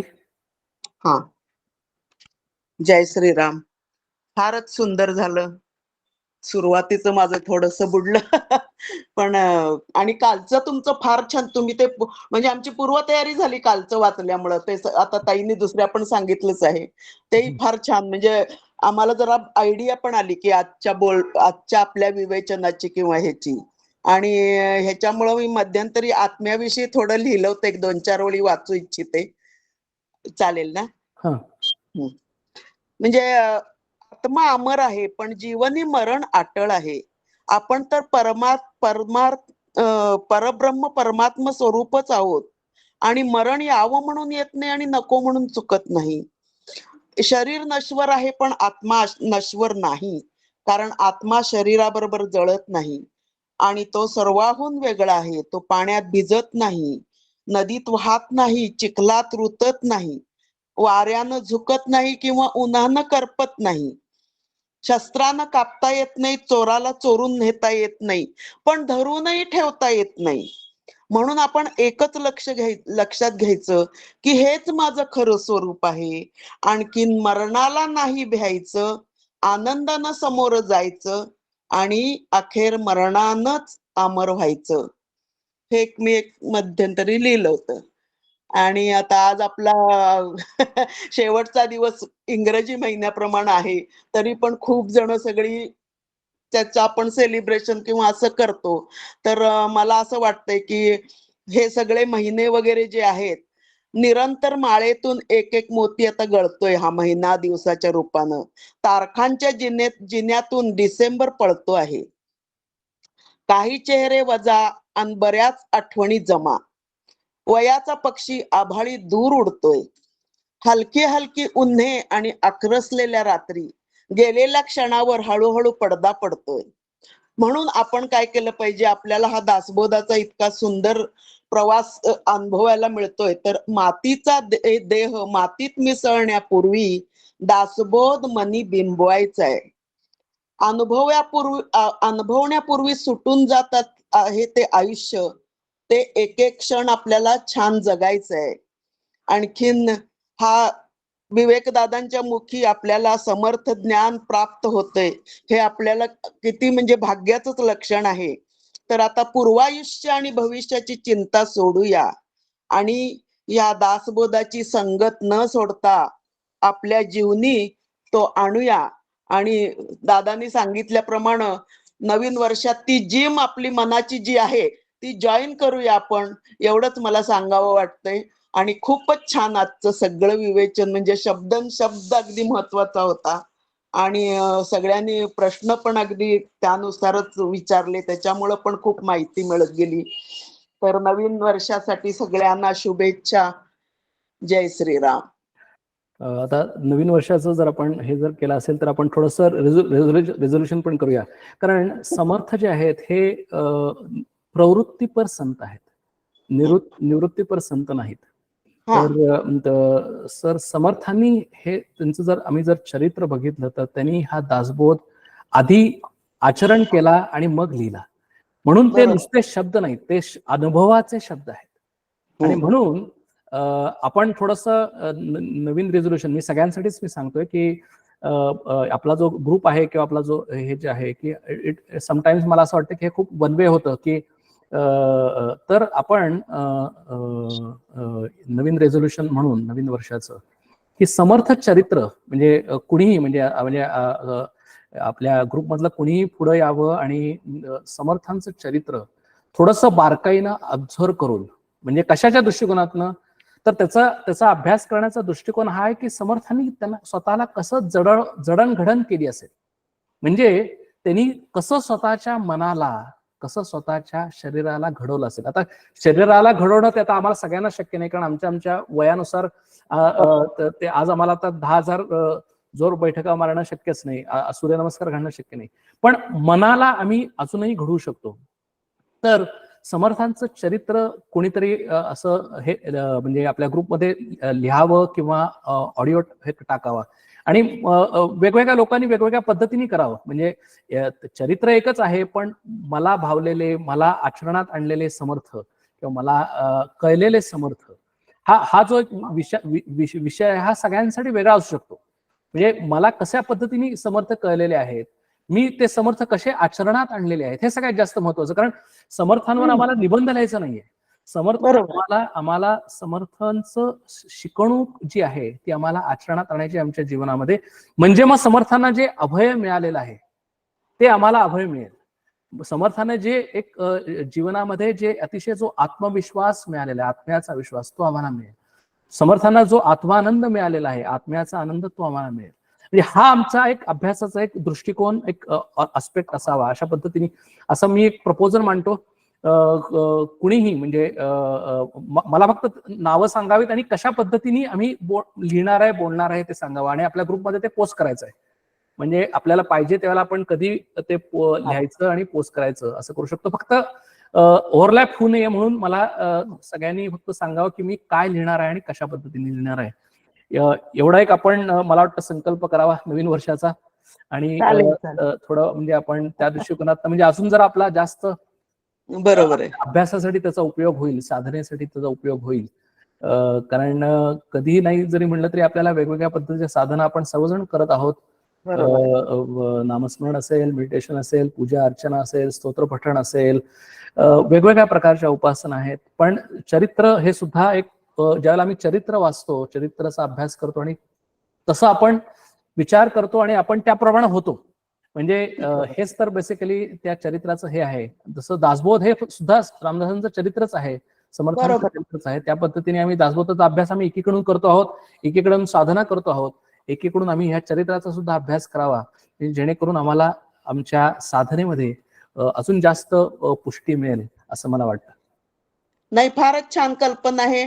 आणि आता हे आपल्या हिंदू वर्षाच्या शुभदिनी चैत्र महिन्यात आपण हे वाचन करावं. अजून 2-3 महिने मिळतील आपल्याला त्याच्याबद्दल अभ्यास करायला. मी उलट म्हणतोय की चैत्रापर्यंत वाट बघण्याच्या ऐवजी शुभस्य शीघ्रम, की जसा जसा अभ्यास होईल, की जसं जसं होईल ते एक सिरीज आम्हाला आपल्या ग्रुपवर टाकता येईल. अच्छा, किंवा आपल्याला ऑडिओ लिखाणा स्वरूपात टाकता येईल किंवा ऑडिओ करून टाकता येईल. बरोबर. ही मल्टिपल सिरीज पण असू शकेल, दर आठवड्याला ती सिरीज असू शकेल. ते सगळं प्रत्येकाने आपापलं ठरवायचं की मला किती बँडविड्थ आहे तसं. म्हणजे कसं होईल की ते सगळ्यांचा ह्याच्यामध्ये, आपल्या ह्याच्यामध्ये पार्टिसिपेशन पण होईल, समावेश पण होईल, आणि जेणेकरून माझा सुद्धा अभ्यास थोडासा जास्त वाढेल, असं थोडस एक मला वाटलं, म्हणून म्हणलं की हा एक मुद्दा सगळ्यांच्या समोर मांडावा. ठीक आहे. आज जर काही सगळ्यांचे दृष्टिकोन कळतील ना, सगळ्यांच्या, आपल्याला आपण एकाच म्हणजे घोड्यासारखं एका बाजूनं विचार करत असतो. प्रत्येकाचे वेगवेगळे विचार पण कळतील ना आपल्याला, ह्यांचे समर्थांविषयी काय काय आहेत ते. फार छान. आम्ही पूर्वी ज्यावेळेला ज्ञानेश्वरी अभ्यास करत होतो त्यावेळेला प्रत्येक अध्याय झाल्यानंतर आम्ही स्वाध्याय करायचो, आणि स्वाध्यायाचा विषय सुद्धा असाच असायचा की मला कळलेला 12वा अध्याय किंवा मी आचरणात आणलेला 12वा अध्याय. 12वा अध्याय सांगण्याचा हे उद्देश नाहीये, कारण 12वा अध्यायाचं तर आपण सगळं करतोच आहे, पण मी आचरणात आणलेला किंवा मला कळलेला 12वा अध्याय, अशा पद्धतीचे स्वाध्याय आम्ही केलेले होते. आता जर काय झालंय, थोडासा मोठा ग्रुप झालाय आणि त्यामुळे हे थोडस करणं जरा अवघड झालंय, म्हणून आपण काही दिवस घेतलेलं नाहीये असं. पण या नवीन वर्षाच्या आपण असं करू शकतो. वेगवेगळ्या सगळ्यांनी याचा विचार करावा. मी ग्रुपवर पण टाकेन की कशा पद्धतीने आपण हे करू शकतो. काही सूचना असतील तुमच्या त्याही मला सांगा. म्हणजे आपण जे काही चांगलं, सगळ्यांना समावेशक असेल, सगळ्यांना उपयोगी असेल, ते आपण तसं इम्प्लिमेंट करू शकतो. आजचा आपण सेशन एका दशकावर जरी केलं तरी चालू शकेल ना. 1 दशक घ्यायचा, त्याच्यात आपल्याला काही कळलं म्हणजे. हो, अगदी चालू शकेल. फक्त एवढं एकच आहे की जे समासात सांगितले तेच सांगण्यात काही पॉईंट नाही. नाही कारण त्याच्यामुळे आपल्या जीवनात काय बदल घडला किंवा हा. आपण किती बदललो. म्हणजे आणि म्हणून आपण जे आपल्या ग्रुपमध्ये सुद्धा म्हणतो की आपल्या ग्रुपमध्ये कुठलेही फॉरवर्ड्स नाहीये. आपल्या बरोबर. ग्रुपमध्ये मी स्वतः म्हणजे माझी ओरिजिनॅलिटी पाहिजे, माझी स्वतःची क्रिएटिव्हिटी पाहिजे आणि ती ह्या शास्त्राला धरून पाहिजे. मला काय वाटतं, मी असं केलं ह्याला काही अर्थ नाही, की मला त्याच्यातनं काय कळलं आणि मी काय घेतलं, हा जर आम्ही अप्रोच ठेवला तर माझी प्रगती जास्त होते. See at the end of the day मला काही परीक्षा द्यायच्या नाहीयेत, मला परीक्षेमध्ये चांगले मार्क्स पडायचे नाहीयेत, मला आयुष्याच्या परीक्षेमध्ये मला उत्तीर्ण व्हायचंय. आणि माझ्या आयुष्याच्या परीक्षेमध्ये उत्तीर्ण व्हायचं म्हणजे काय, तर माझ्याच आयुष्यामध्ये मला अतिशय शांतपणाने, अतिशय आनंदाने हे आयुष्य काढायचंय, ज्याच्यामध्ये कुठल्याही टेन्शन्स नाहीत, कुठल्याही चिंता नाही, सगळीकडे आनंदी आनंद आहे. काहीही जरी घडलं तरी मी ते व्यवस्थित स्थिर आहे. हे जे बेसिकली, कारण कसं होतं बऱ्याच वेळेला की हे आम्ही पोपट फार छान होतो, आम्ही बोलायला खूप छान बोलतो, कारण कसं आहे की बोलणं फार सोपं आहे. तेच आमच्याच आयुष्यात जर तसा एखादा प्रसंग आला, घटना घडली की आम्ही लगेच हडबडून जातो. मग त्याचा आपल्याला तसा उपयोग नाहीये. म्हणून आपण ह्या अभ्यास वर्गाचं स्वरूपही असंच ठेवलेलं आहे, किंवा या दासबोधाचं स्वरूप आता गेले जवळजवळ आपण 6 वर्ष आपण दासबोध शिकतोय, किंवा मनाचे श्लोक आपण एक 6 महिने 8 महिने आपण घेतले. स्वरूप जर आपण बघितलं तर स्वरूप असंच ठेवलेलं आहे की it is implementation based, it is applied Vedanta किंवा अप्लाइड दासबोध किंवा अप्लाइड मनाचे श्लोक. आणि अशा पद्धतीनेच आपण त्याचं विवेचन करतो, त्याचा विचार करतो, त्याचं निरूपण करतो, त्याच्यावर डिस्कशन करतो, की जेणेकरून ही उपासनाच आहे, ही साधनाच आहे, हा ज्ञानमार्ग आहे.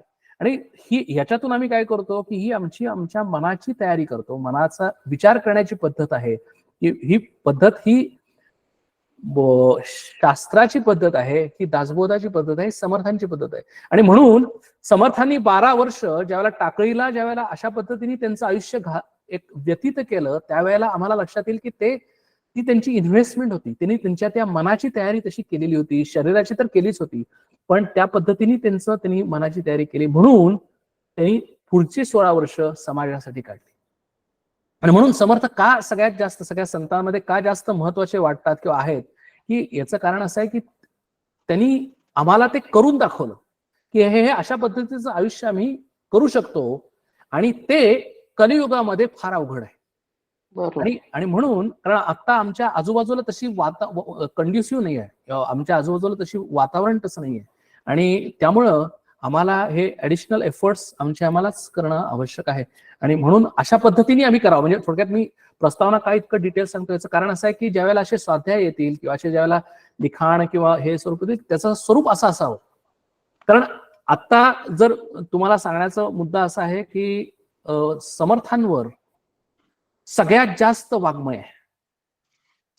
आज जर तुम्ही इंटरनेट जर बघितलं तर समर्थांवर सगळ्यात जास्त, कारण समर्थांची भाषा कळायला सोपी आहे, त्यामुळे हजारो लाखो लेख आहेत, हजारो लाखो कविता आहेत, सगळ्यात जास्त वाङ्मय आहे समर्थांच्या. हे अतिशय चांगलं आहे. म्हणजे दासबोधावर परीक्षा आहेत, अतिशय चांगला आहे. जवळजवळ पत्रद्वारा दासबोध हा 1996 पासून चालू होता, तेव्हा अनेक लोकांना दासबोध आहे, त्याच्यात परीक्षा लोकांनी दिलेल्या आहेत, हे अतिशय चांगलं आहे. पण आता या घटकेला थोडीशी अशी एक त्याला अप्रोच देण्याची वेळ आलेली आहे की हे दासबोध हे आम्ही आचरणात कसं आणणार, आणि आमच्या आयुष्यात काय फरक पडणार का, आणि आमच्या आयुष्यात फरक पडणार असेल तर तो कसा पडेल.